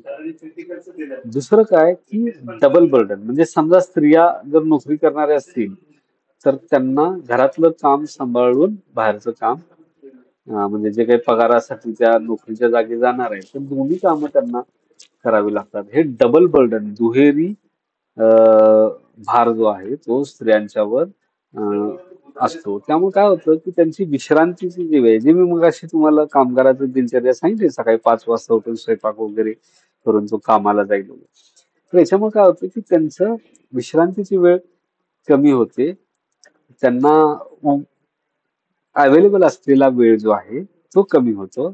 आणि त्याच्यामुळे त्यांचं सोशलायझेशन साठी त्यांच्याकडे जो वेळ असायला हवा, मित्रांच्या भेटीगाठी घेणं, मैत्रिणींना भेटणं, कोणाशी जर गप्पा मारणं, या ज्या सगळ्या गोष्टी आहेत, कुठेतरी बाहेर जाणं, या ज्या सगळ्या गोष्टी आहेत सामाजिक सहभागाच्या, सोशलायझेशनच्या, त्याच्यावर मर्यादा येतात आणि त्या दडपल्या जातात.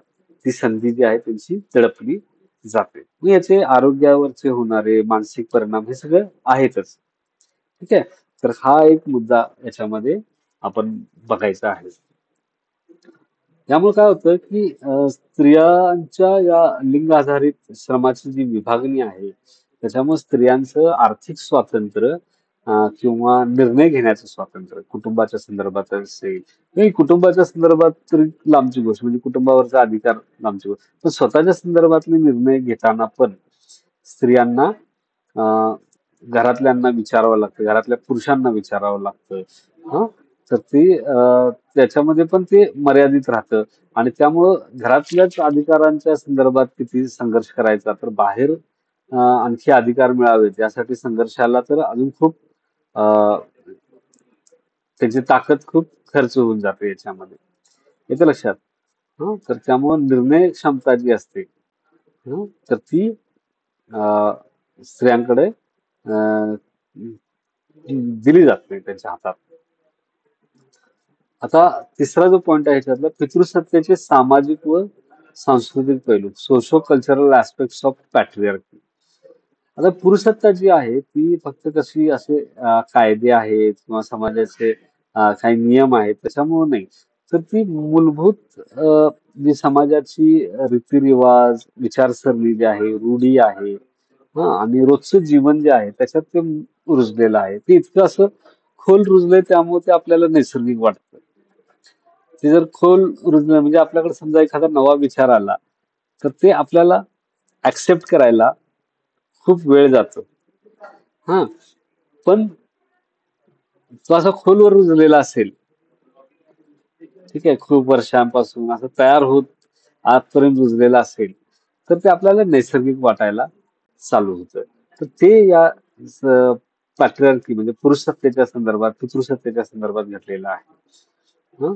तर आता काय आहे की डिसिजन मेकिंग, आता सामाजिक पैलू काय आहे त्याच्यातले, तर निर्णय घेण्याचं स्वातंत्र्य किंवा क्षमता, घरातील महत्वाचे आर्थिक, शैक्षणिक, वैद्यकीय असतील, कौटुंबिक असतील, हे जे निर्णय घ्यायचं जे स्वातंत्र्य अधिकार असतं ते वडिलांना असतं, नवऱ्याला असतं, मोठ्या भावाला असतं. हा, तर ज्येष्ठ पुरुष जे असतात त्यांना ते अधिकार असतात कौटुंबिक रचनेमध्ये. त्यासोबतच प्रॉपर्टी जी असते, मालमत्ता आणि वारसा, तर त्यामध्ये मालमत्ता जी आहे वंश परंपरेनं पुरुषांना मिळत असते. स्त्रियांना मालमत्तेचे काही अधिकार मिळायचे असेल तर ते सहसा खूप असं सकारात्मक दृष्ट्या मिळालेले असतात किंवा असं वाटा दिलेला असतो असं ते स्वरूप त्याचं नसतं. बऱ्याचदा ते वाटा जो आहे ते पुरुषांकडेच राहतो किंवा स्त्रियांना जरी मिळाला म्हणजे समजा बापाच्या म्हणजे वडिलांच्या इस्टेटीतला काही वाटा स्त्रियांना मिळाला, त्यांच्या नावावर जमीन जरी झाली तरी ते ती जमीन तर नवरा जो आहे त्याच्या खरं तर त्याच्या हातात असते ती इनडायरेक्टली. असं असं ते झालेलं असतं. आता त्यामुळं ते प्रॉपर्टी आणि वारसा या बाबतीतलं आहे. दुसरं स्त्रियांचं सामूहिक ठिकाणी किंवा सामूहिक चर्चामध्ये स्त्रियांच्या मतांना कमी किंमत दिली जाते. हा, म्हणजे पुरुषांचे बोलणे सहजपणे स्वीकारले जाते. म्हणजे आता तुम्ही पण असं दैनंदिन जीवनात बघितलं असेल. काय म्हणजे काहीतरी बायका काहीतरी कुणाला तरी सांगायचा प्रयत्न करतात. हा, आणि त्याला ते लोक लक्ष देत नाहीत. मग त्यांना असं वाटतं की नाही, ही गोष्ट आपल्या नवऱ्यानं किंवा वडिलांनी सांगितली तर ते समोरचा माणूस ते व्यवस्थित लक्ष देऊन समजून घेईल असं त्यांना वाटतंय. हा जो विचार आहे की नाही, हा स्त्रियांकडे कशा पद्धतीनं त्यांच्या मताकडे दुर्लक्ष केलं जातं तर या पद्धतीनं पाहिलं जातं. आणि हे जे बरेच लोक जे असतात ना, जे काही याच्यामध्ये कंपन्यामध्ये काम करणाऱ्या स्त्रिया असतील, सरकारी ऑफिसेस मध्ये कार्यालयामध्ये काम करणाऱ्या स्त्रिया असतील, यांना असे अनुभव खूप येत असतात. तर हे जे त्यांची जी मतं आहेत त्यांना दुर्लक्ष आहे किंवा काहीतरी घरातलं काही चाललंय आणि ते काहीतरी एखाद्या मुलीनं किंवा बाईनं काहीतरी सांगायचा प्रयत्न केला की घरात, "हं, तुला काय कळतं, तू गप्प बस, तुला काय बाहेरचं माहिती आहे." अशी वाक्य अगदी सर्रास बोलली जातात. हे सगळं बोलण्याचं कारण आहे की ते इतकं आपल्या समाजामध्ये, आपल्यामध्ये एकदा जगातल्या सगळ्या समाजामध्ये इतकं खोलवर रुजलेलं आहे की ते तसं नैसर्गिक पद्धतीने त्याच्याकडे पाहिलं जातं. हं, तर हे दुय्यम स्थान जे आहे त्या सामाजिक दृष्ट्या स्त्रियांना मिळालेलं असतं. आता सांस्कृतिक दृष्ट्या काय असतं, तर सांस्कृतिक दृष्ट्या आपण बघितलं की अनेक धर्म, वेगवेगळे धर्म समाजातले, तर त्याच्यामध्ये अनेक अशा रूढी असतात की अं, त्यात अं, स्त्रियांना म्हणजे दोन गोष्टी असतात. एक तर स्त्रियांना त्यात अं, काही भाग घेण्याचं म्हणजे त्यांचं त्याच्यात भूमिकाच नसते त्या रूढीमध्ये. हा, म्हणजे समजा अं, माईक बंद करा, निखिल निखिल काशे निखिल काशे माईक बंद करा. हम्म. आता खात नाही बा.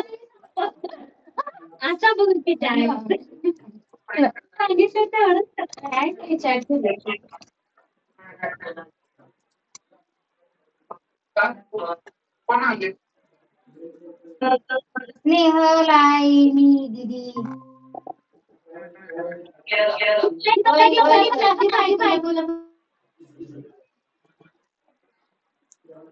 हा, ठीक आहे. तर येतोय आवाज आता माझा? ऐकताय ना सगळे?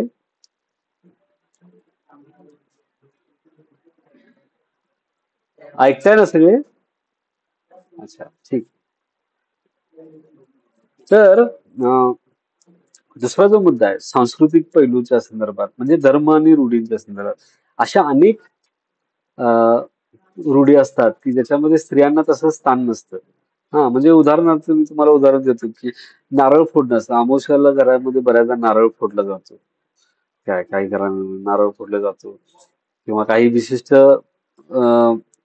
कार्यक्रम, उत्सव यावेळी नारळ फोडलं जातं. तर स्त्रिया हे नारळ फोडतात का? किंवा त्यांना म्हणजे या तुम्ही फोडा, तुमच्या हस्ते हे नारळ फोडून उद्घाटन करूया. अशा गोष्टी असतात का? तर नसतात त्या. तर स्त्रियांना अनेक रूढी, रिवाज, परंपरा असतात. त्याच्यात स्त्रियांना तसं स्थान नसतं. मग स्थान असेल तर कुणाला असतं? त्याच्यामध्ये पण फरक असते. म्हणजे जसं पुरुष म्हणजे नवरा असलेल्या स्त्रियांच्या आणि नवरा म्हणजे लग्न न झालेल्या स्त्रिया, लग्न झालेल्या स्त्रिया, मुलं असलेल्या म्हणजे मुलं मुली असलेल्या स्त्रिया, नुसतंच मुली असलेल्या स्त्रिया आणि नुसताच मुलं असलेल्या म्हणजे मुलगे असलेल्या ज्यांना मुलं आहेत फक्त म्हणजे येतं लक्षात मुली नाही आहेत फक्त मुलं आहेत अशा स्त्रिया यांच्या सगळ्या सामाजिक स्थानामध्ये आपल्याला फरक दिसत असतो. येतं लक्षात. तर असे अनेक गोष्टी ज्या आहेत त्या आपल्याला याच्यामध्ये दिसतात.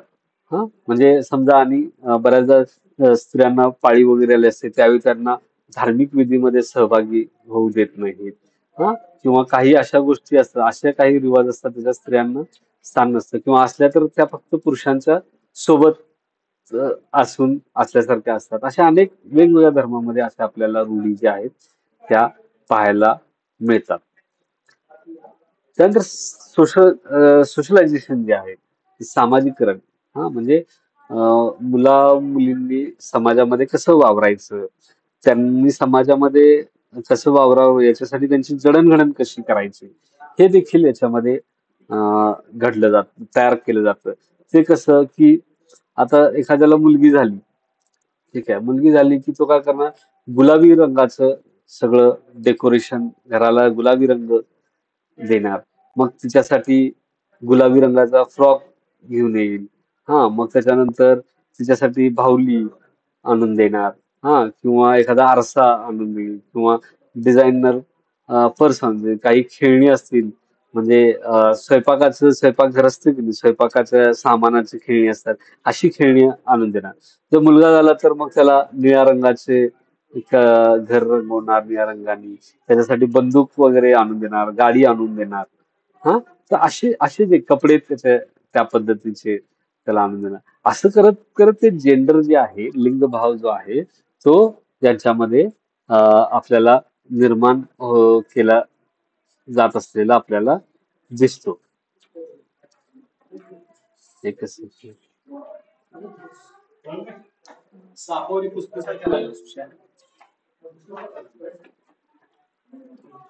तर दुसरा याच्यातला मुद्दा जो आहे तो हो या पद्धतीनं अं, अं, तो जो सोशलायझेशन जे आहे ते मुलांचं केलं जातं. म्हणजे इवन आपण असं पण बघतो की बऱ्याच घरामध्ये पण आपलं जर थोडं कमी झालं असेल पण बाहेर जो कोणी घरात आलं की घरातल्या बायका सगळ्या आतल्या घरात जातात आणि पुरुष तेवढे बाहेरचा जो दिवाणखाना असायचा तिथं असायचे. आता या दिवाणखान्यामध्ये मुलं लहान मुलं गेली तर त्यांना कुणी अडवत नसायचं. पण लहान मुली जायला लागल्या की त्यांना अडवून परत आत पाठवलं जायचं वगैरे अशा गोष्टी पण घडायच्या. तर हे जे त्यांचा वावर जो आहे तो काही प्रमाणात मर्यादित ठेवण्याचा प्रकार समाजात चालू असतो. आता बऱ्याच गोष्टी कमी झाल्यात म्हणजे मी जे सांगतोय की ते नेमकं हे सगळं घडण कशी झाली त्याच्या संदर्भात मी सांगतोय. इवन खरं त्याच्यात परत मला एक मुद्दा असा आहे की न्यूक्लिअर फॅमिली सिस्टीम जे असते, एकल कुटुंब पद्धती जी असते, त्याच्यामध्ये स्त्रियांचं वागणं किंवा त्यांना जेवढं स्वातंत्र्य दिलं जातं तेच परत एकल कुटुंब ज्यावेळी संपूर्ण कुटुंब म्हणजे मोठ्या एकत्रित कुटुंबामध्ये जातं त्याच्यामध्ये त्याचं परत वेगळ्या पद्धतीचं अं, त्याच्यामध्ये दृष्टिकोन आपल्याला दिसतो किंवा वर्तवणूक आपल्याला किंवा अपेक्षा ज्या आहेत त्या वेगळ्या पद्धतीच्या आपल्याला दिसायला मिळतात. तर हे सगळे जे घटक आहेत ना म्हणजे सामाजिक पैलू, सांस्कृतिक, त्याच्यामधलं सामाजिकरण असेल, हे असे एक प्रकारची कॉम्प्लेक्स व्यवस्था निर्माण करतात.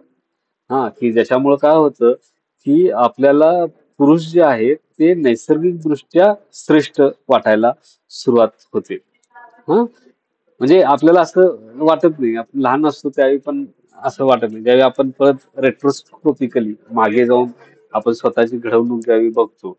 हा म्हणजे अं, आपल्या घरातला जे मुलं आहेत त्यांना पहिल्यांदा जेवायला वाढलं जातं मुलींना नंतर वाढलं जातं किंवा काही गोष्टी मुलांना पुढं पुढाकार दिला जातो मुलींना थोडं थांबवलं जातं. ट्रिपवर कुणाला पाठवायचं तर मुलांना पाठवलं जातं मुलींना पाठवलं जातं पण 2 वेळा विचार केला जातो. या सगळ्या ज्या गोष्टी आहेत त्याच्यातनं आपल्याला ही जी सगळी बाब आहे, हे जे सगळं जे चाललेलं आहे, पॅट्रिआर्कीचा जो काही अं, त्याला आपण खेळ म्हणून ती व्यवस्था जी कशी काम करते ते आपल्याला लक्षात येतं आणि त्याच्यातलं पुरुषांचं स्थान हे नैसर्गिकरित्या श्रेष्ठ असल्याचं आपल्याला वाटू लागतं आणि स्त्रिया ह्या नैसर्गिकरित्या दुय्यम आहेत असं समज देखील निर्माण होतो. आता याच्यामधलं हा जो सगळा मुद्दा आहे म्हणजे कल्चरल सोशल ऍस्पेक्ट ऑफ पॅट्रिआर्की पण सांगून झाला. आता पुढचा घटक जो आहे तो आहे काही जागतिक स्त्रीवादी विचारक आणि अं, कार्यकर्त्या ज्यांनी या फेमिनिस्ट ऍक्टिव्हिस्ट ज्या होत्या तर त्यांच्याबद्दल आपल्याला थोडं जाणून घ्यायचं आहे. ज्यांनी हे विचार व्यक्त केले, मतं मांडली, त्यांच्याबद्दल थोडं जाणून घ्या. तुमच्या पुस्तकामध्ये आहे, मी जास्त याच्यावर नाही बोलणार, पण थोडं मी उल्लेख करतो. म्हणजे मेरी वॉल्स्टनक्राफ्ट जी आहे ही लिबरल फेमिनिझमचं म्हणजे विचारक होती, लिबरल फेमिनिस्ट होती, जे मी तुम्हाला सांगितलं फ्रेंच राज्यक्रांतीच्या विचारांनी प्रभावित असलेले. तर तिचा जो विचार होता तो मुळात 18व्या शतकातला प्रबोधन काळ जो आहे, ज्यावेळी लिबरलिझम उदारवाद जो आहे तो त्या काळामध्ये जन्माला आला होता.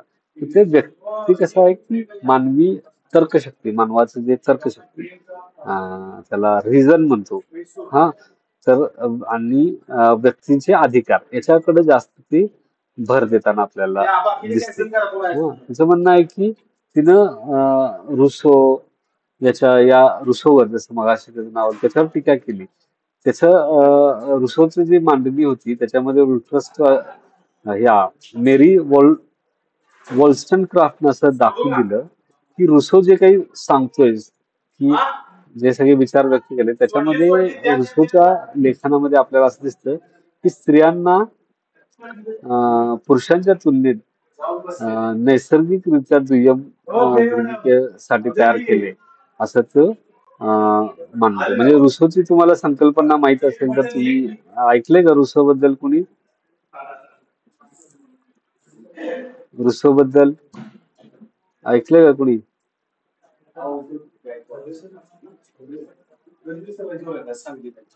रुसोचं म्हणणं होतं की सर्व मानव हे समान आहेत, काय त्याच्यावर कुणी कोणावर स्वतंत्र आहेत, कुणी कोणावर सत्ता गाजवू शकत नाही.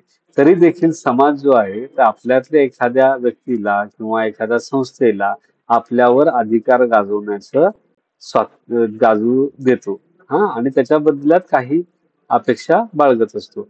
हे एक प्रकारचं सोशल कॉन्ट्रॅक्ट असतं, सामाजिक करार असतो. रुसोचं सर्वात महत्वाचं कॉन्ट्रीब्युशन काय सामाजिक कराराचं आहे. तर ते रुसोनं त्याची मांडणी केलेली होती आणि याच्यामध्ये मग स्त्रिया पुरुषांच्या संदर्भात देखील एक सामाजिक कराराच्या स्वरूपात रुसोनं ती मांडणी केलेली होती. आता हे जे सामाजिक करार जो तो म्हणतो, तर त्याला या मेरी वॉल्स्टनक्राफ्टनं चॅलेंज दिलेलं आहे. याचा अर्थ असा पण होऊ शकतो ना की स्त्रिया आणि पुरुषांच्या मध्ये एकमेकांचं दुय्यम किंवा श्रेष्ठ स्थान याच्याबद्दलची सहमती आहे असा त्याचा अर्थ होतो. ते थोडं ती त्याच्याबद्दल विरोध करते. त्यांनी सध्या स्त्रियांना दिलेलं जे शिक्षण त्या काळामध्ये शिक्षण दिलं जायचं त्याच्यामध्ये काय की आकर्षक दिसावं, व्यवस्थित वागावं, सभ्य वागावं, घरंदाज असल्यासारखं वागणं, त्याच्यानंतर वेगवेगळ्या प्रकारची वाद्य वाजवणं किंवा आपल्याकडे नसतं गायनाच्या क्लासला घालतात वगैरे. तर अशा गोष्टी ज्या पद्धतीचं शिक्षण स्त्रियांना पूर्वी दिलं जायचं त्याच्याऐवजी स्त्रियांना काही ते विचारवंत किंवा विचार करणारा व्यक्ती बनण्यामध्ये या पद्धतीचं शिक्षण जे आहे, फक्त या पद्धतीचं दिले झालेलं शिक्षण जे आहे ते आडकाठी करतं. स्त्रियांना देखील रिझन, म्हणजे तर्क शुद्ध विचार करण्याची शक्ती येईल असं शिक्षण देणं आवश्यक आहे असं त्यांचं मत होतं. आणि त्यामुळे स्त्रियांना दिलेले योगदान, इक्वॅलिटी, कायदेशीर सुधारणा जे आहेत, स्त्रियांना जे योगदान दिलेलं आहे ते इक्वॅलिटी त्यांना याच्यामध्ये समाजामध्ये कायदेशीररित्या आणि सामाजिकदृष्ट्या पण मिळावी असं मागणी या मेरी वोल्फन्स्टाफची होती. आता हे जे ते शिक्षणाचं सांगतात आपल्या बाबतीत आपण जर समजा बघितलं की महात्मा ज्योतिबा फुले आणि सावित्रीबाई फुले यांनी ज्या स्त्रियांसाठी शाळा काढल्या त्या आधुनिक शिक्षण देणाऱ्या शाळा होत्या. म्हणजे ज्या पद्धतीचं ज्ञान हे पुरुषांना त्या काळात मुलांना दिलं जायचं तेच ज्ञान त्यांनी मुलींना दिलेलं होतं. तर ते जे गुलफान्स जे अपेक्षित आहे त्या पद्धतीचं शिक्षण महात्मा फुले आणि सावित्रीबाई फुले हे आपल्या शाळांमधनं देत होते. ठीक आहे. तर पुढचा मुद्दा जो आहे सिमॉन द बोवा. आता सिमोन द बोवा जी आहे ही फ्रेंच होती. ती एक्झिस्टनॅलिस्ट तत्वज्ञानाची होती. म्हणजे अस्तित्ववादी तत्वज्ञान हे पोस्ट मॉडर्निझमशी संबंधित एक तत्वज्ञान आहे. तर त्याच्यात काय की प्रत्येक व्यक्ती ही स्वतःची ओळख ही निवडीतून निर्माण करते. म्हणजे स्वतः त्याची निवड करते की माझी काय ओळख असावी असं ते होतं. आता याच्यात दुसरं हे आहे की अं,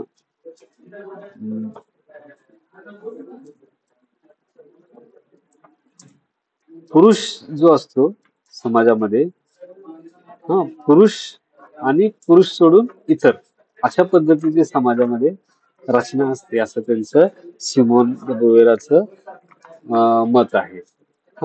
त्यांनी काय म्हणलंय की पुरुष जे आहेत ते समाजातल्या सगळ्या गोष्टी डिफाईन करतात ठरवतात आणि मग ते पुरुष आणि नंतर इतर पुरुष अधिक इतर म्हणजे कसं पुरुष म्हणजे पुरुष आणि मग स्त्रिया पुरुष आणि मग जंगल त्यातले झाड ते त्यातले प्राणी मग यांचा कसा वापर करायचा यांचं काय नेमकं यांचं स्थान असेल हे सगळं ते पुरुष ठरवणार अशा रीतीनं त्याला पुरुषांनी या समाजाला घडवलेलं आहे असं सिमॉन बुवेराचं म्हणणं होतं. आणि शारीरिकता विरुद्ध स्वातंत्र्य म्हणजे अं, काही गोष्टी ज्या असतात म्हणजे समजा मासिक पाळी असेल किंवा प्रसूती असेल मुलांना जन्म देणं असेल हे जैविक घटक आहेत स्त्रियांच्या आयुष्यात असलेले तर त्याला पुरुष सत्तेनं काय केलंय पॅट्रियार्कीने एक बंधनासारखं मानलेलं आहे. काही वेळा अशुद्ध मानलंय काही वेळा बंधन मानून त्याला त्याच्या त्या माध्यमातून त्याच्या निमित्तानं स्त्रियांचा वावर नियंत्रित करण्याचा प्रयत्न केलेला आहे. असं सिमोन दो बोवाचं म्हणणं आहे. मग याच्याबद्दल सिमोन काय म्हणते तर ती म्हणते की स्त्रियांनी हे जे बायोलॉजिकल त्यांच्या संदर्भातल्या ज्या गोष्टी आहेत त्या बायोलॉजिकल ठेवून त्याचा प्रभाव सामाजिक ह्याच्यात पडू म्हणजे त्याच्यावर जे सामाजिक बंधने जे येतात ती झुगारून द्यायला पाहिजे आणि स्वतःच्या आयुष्याचं जे काही स्वातंत्र्य आहे ते त्यांनी राखलं पाहिजे असं सिमोनचं म्हणणं आहे. तिचं एक सिमोन द बोवाचं एक खूप प्रसिद्ध पुस्तक मराठीमध्ये स्वातंत्र्य झालंय त्याचं नाव सेकंड सेक्स नावाचं पुस्तक आहे. तर ते खूप प्रसिद्ध आहे महाराष्ट्रात लोकवाङ्मयगृहानं ते प्रकाशित केलेलं आहे. ते मराठीत तुम्हाला कुठल्या पण चांगल्या पुस्तकांच्या दुकानात तुम्ही गेला की तुम्हाला ते पुस्तक मिळेल. त्याच्यामध्ये त्या पुस्तकामध्ये तिनं अगदी प्राचीन काळापासून म्हणजे ज्यावेळी मानवी संस्कृतीचा उदय झाला त्यावेळीपासून आतापर्यंत कसं स्त्रियांचं स्थान हे कसं दुय्यम होत गेलं त्याला कुठले कुठले फॅक्टर्स जे आहेत ते कारणीभूत ठरले त्याचा एक चांगला आढावा तिनं त्या पुस्तकातून घेतलेला आहे. खूप महत्वाची मांडणी तिने त्यात केलेली आहे आणि ते खूप गाजलेलं पुस्तक आहे. ते फ्रेंच मध्ये लिहिलेलं होतं नंतर इंग्लिश आणि नंतर आपल्याकडे ते आता मराठीत पण आपल्याला उपलब्ध आहे. तर त्याच्यानंतर दुसरी एक विचारवंत आहे ती केट मिलेट आहे. केट मिलेटच्या बाबतीत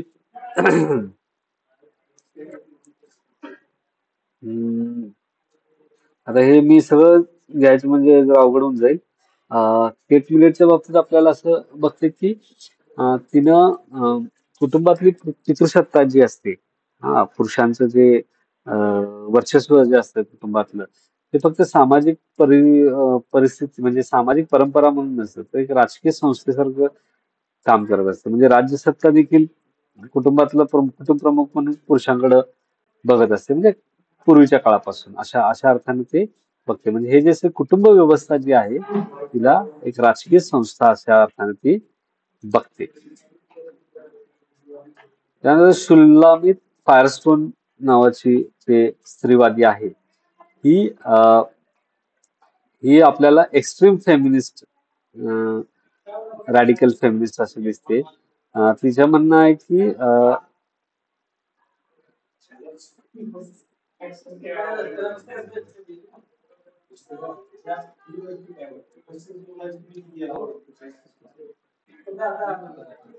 आता ती खूपच रॅडिकल आहे त्यामुळे तिचं असं म्हणणं आहे, लक्षात घ्या.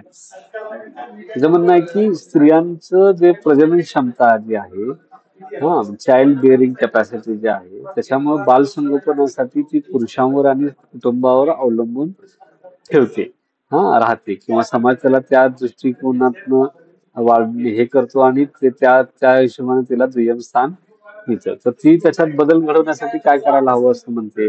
तर ती म्हणते की कृत्रिम गर्भधारणा असेल, आणि गर्भधारणाच्या पासून हे करून म्हणजे नवीन तंत्रज्ञानाचा वापर करून स्त्रियांना या जैविक श्रम जे आहे म्हणजे अं, अं, मुलांना जन्म देण्याचं त्याच्यापासून स्त्रियांना मुक्त करणं आवश्यक आहे असं तिचं म्हणणं आहे.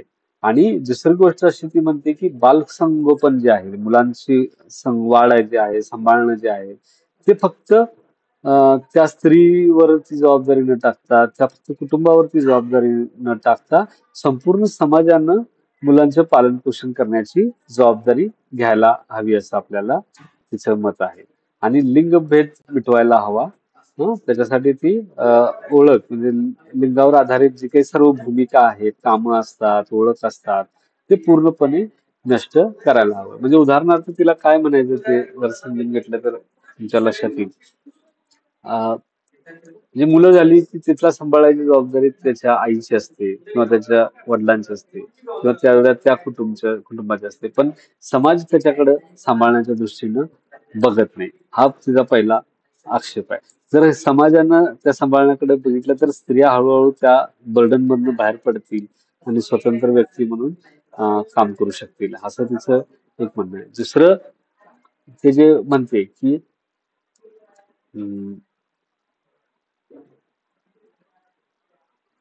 ओळख आणि म्हणजे हे जे फरक आहेत स्त्रियांच्या संदर्भात म्हणजे आपण भाषा जरी आपली असते भाषा जी असते ती देखील आपण त्याच्यामध्ये पण स्त्रीलिंगी पुल्लिंगी असे शब्द असतात.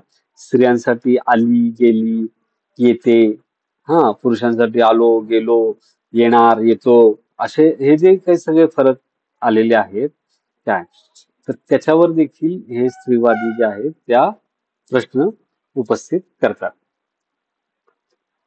आता ज्युलिएट मिशेल आणि बीटी फ्रीडन ह्याच्यामध्ये ज्युलिएट मिशेल जी आहे ती मार्क्सवादी स्त्रिया ज्या आहेत त्या मार्क्सवादी स्त्रियांनी मार्क्सवादी जे विचारसरणी आहे ती विचारसरणी आणि स्त्रीवादी विचारसरणी याच्यातनं थोडं हे केलंय. आणि म्हणजे भाषेमध्ये कशा पद्धतीने स्त्रियांच्या बद्दल दुय्यमत्व आणलं जातं किंवा मानसिक दडपण कसं स्त्रियांच्यावर येतं त्याची एक मांडणी तिने केलेली आहे.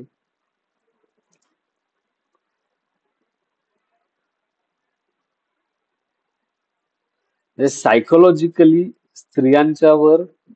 स्त्रियांना दुय्यम स्थान देण्यामध्ये कसं मानसिक दृष्ट्या कसं काम केलं जातं, तर ते त्यांनी त्याच्यामध्ये आपल्याला दाखवलेलं दिसतं. एकच सेकंड मला एक छोटं काम होऊ लागलं.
त्याच बरोबरीने दुसऱ्या बाजूला कॅश क्रॉप सखीमुळे कोणत्याही मुलींसाठी स्पिनस्टर हा शब्द मान्यता टिकू आपण विद्यार्थ्यांच्या मनात वेगवेगळ्या कार्यक्रमासाठी टिकू शकतात. सुनेकडे आपल्या सगळ्यांना हरी शेतीकडे वळण्याची एक कुठेतरी सुरुवात गेल्या काही वर्षांमध्ये मकामच्या माध्यमातून झालेली आणि ह्याच्यातला एक भाग म्हणजे पुन्हा एकदा सेंद्रिय शेतीकडे लोक वळू लागले आहेत आणि तिथे सुद्धा आपल्याला असं दिसतं महाराष्ट्रात पण जर तुम्ही वेगवेगळ्या ठिकाणी गेलात तर महिलांचे बचत गट आहेत. बचत गटासारखे महिलांचे गट आहेत शेतकरी महिलांचे आणि ते पुन्हा एकदा या सेंद्रिय शेतीकडे जाऊ लागलेत. पुन्हा एकदा आपल्या शेतामध्ये काय पिकवायचं याचे अधिकार या गटांनी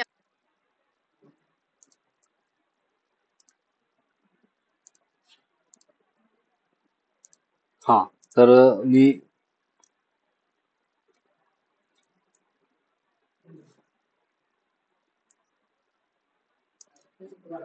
ब्रिटिश फ्रीदांबद्दल सांगत होतो.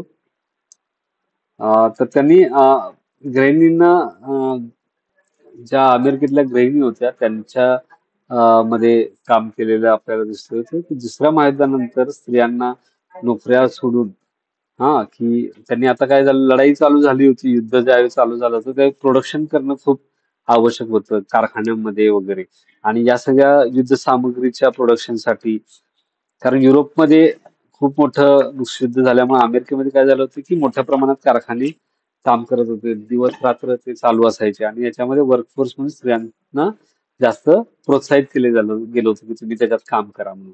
आता ज्यावेळी हे कारखाने आता त्याच्यावरचा लोड कमी झाला तर मग स्त्रियांनी आता घर सांभाळावं घराकडे जावं घरातल्या मुलं जन्माला घालावीत मुलं सांभाळावीत अशा पद्धतीच्या अपेक्षा या करत होते. तर ते स्त्रियांनी आता नोकऱ्या सोडून घरं सांभाळायला हवीत अशा पद्धतीची भूमिका विचार जो आहे तो अमेरिकेमध्ये हे झालेला होता. तर त्याच्यावर ब्रिटिश सैन्यानं विरोध करायला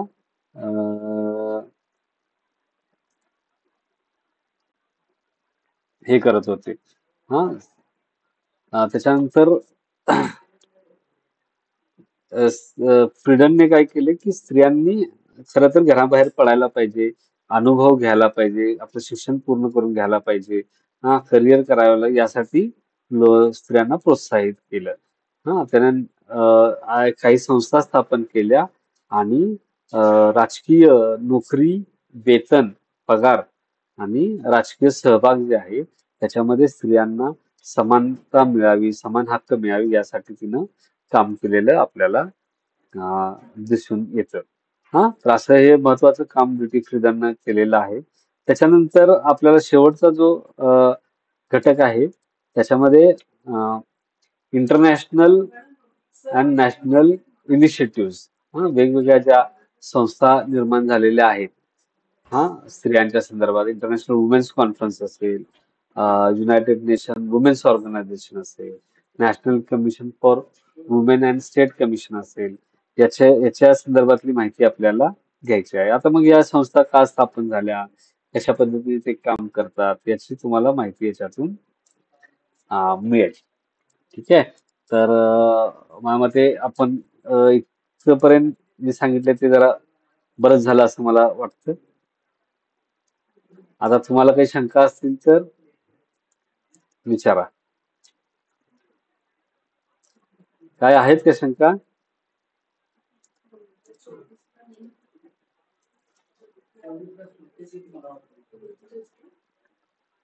काही शंका मत असतील सहमत असलेली मतं असतील विरोधातली मतं असतील असं काही असतील तरी सांगायला काही हरकत नाही.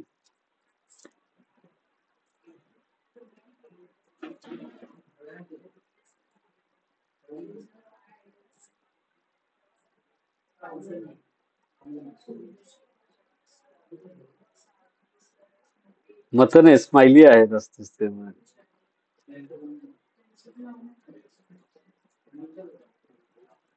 हम्म? तुम्हाला काही सांगायचं असेल, काही प्रश्न असतील तर विचारू शकता.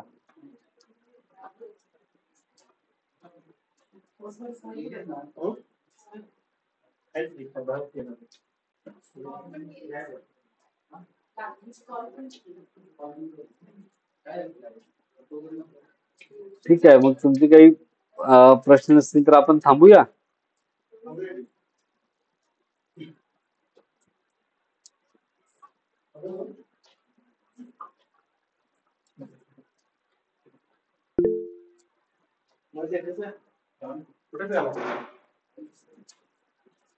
नाही, परीक्षेच्या बाबतीत परीक्षेतले प्रश्न हे अभ्यासक्रमाच्या पद्धतीचे असतील.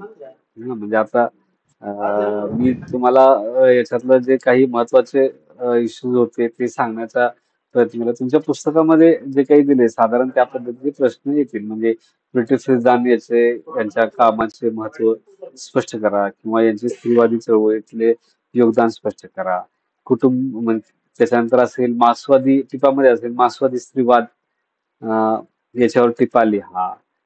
किंवा असा प्रश्न असू शकतो की जसं आता समजा सिलेबस मध्ये बघितला की डिव्हिजन ऑफ लेबर, लिंग आधारित श्रमाची विभागणी याबद्दल माहिती द्या. The concept of sex and gender याबद्दल ह्याचं स्पष्टीकरण, सविस्तर स्पष्टीकरण करा. या पद्धतीचे प्रश्न तुम्हाला असू शकतात.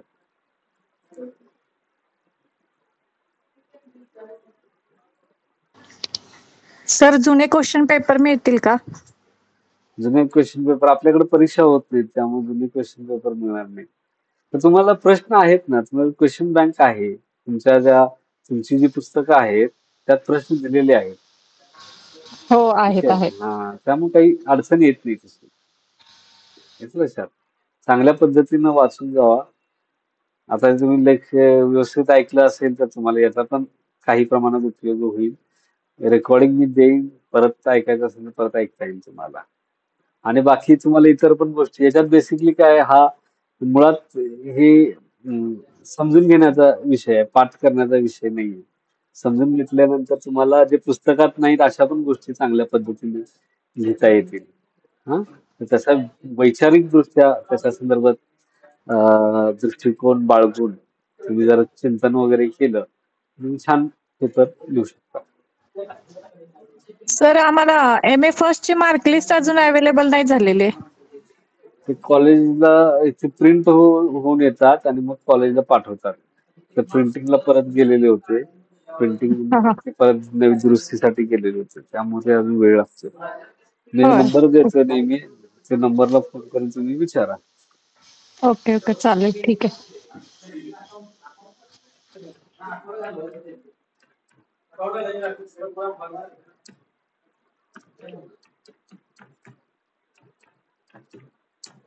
नंबर मी दिलाय मेसेज मध्ये. Thank you sir. हो. ठीक आहे, अजून कुणाला काही प्रश्न आहेत?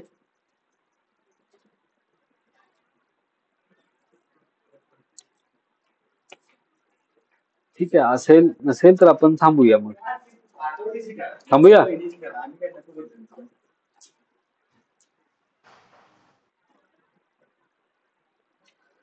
ठीक आहे, तुम्ही सर्वजण या संपर्कसत्राला जॉईन झालात त्याबद्दल तुमचे सर्वांचे आभार, धन्यवाद.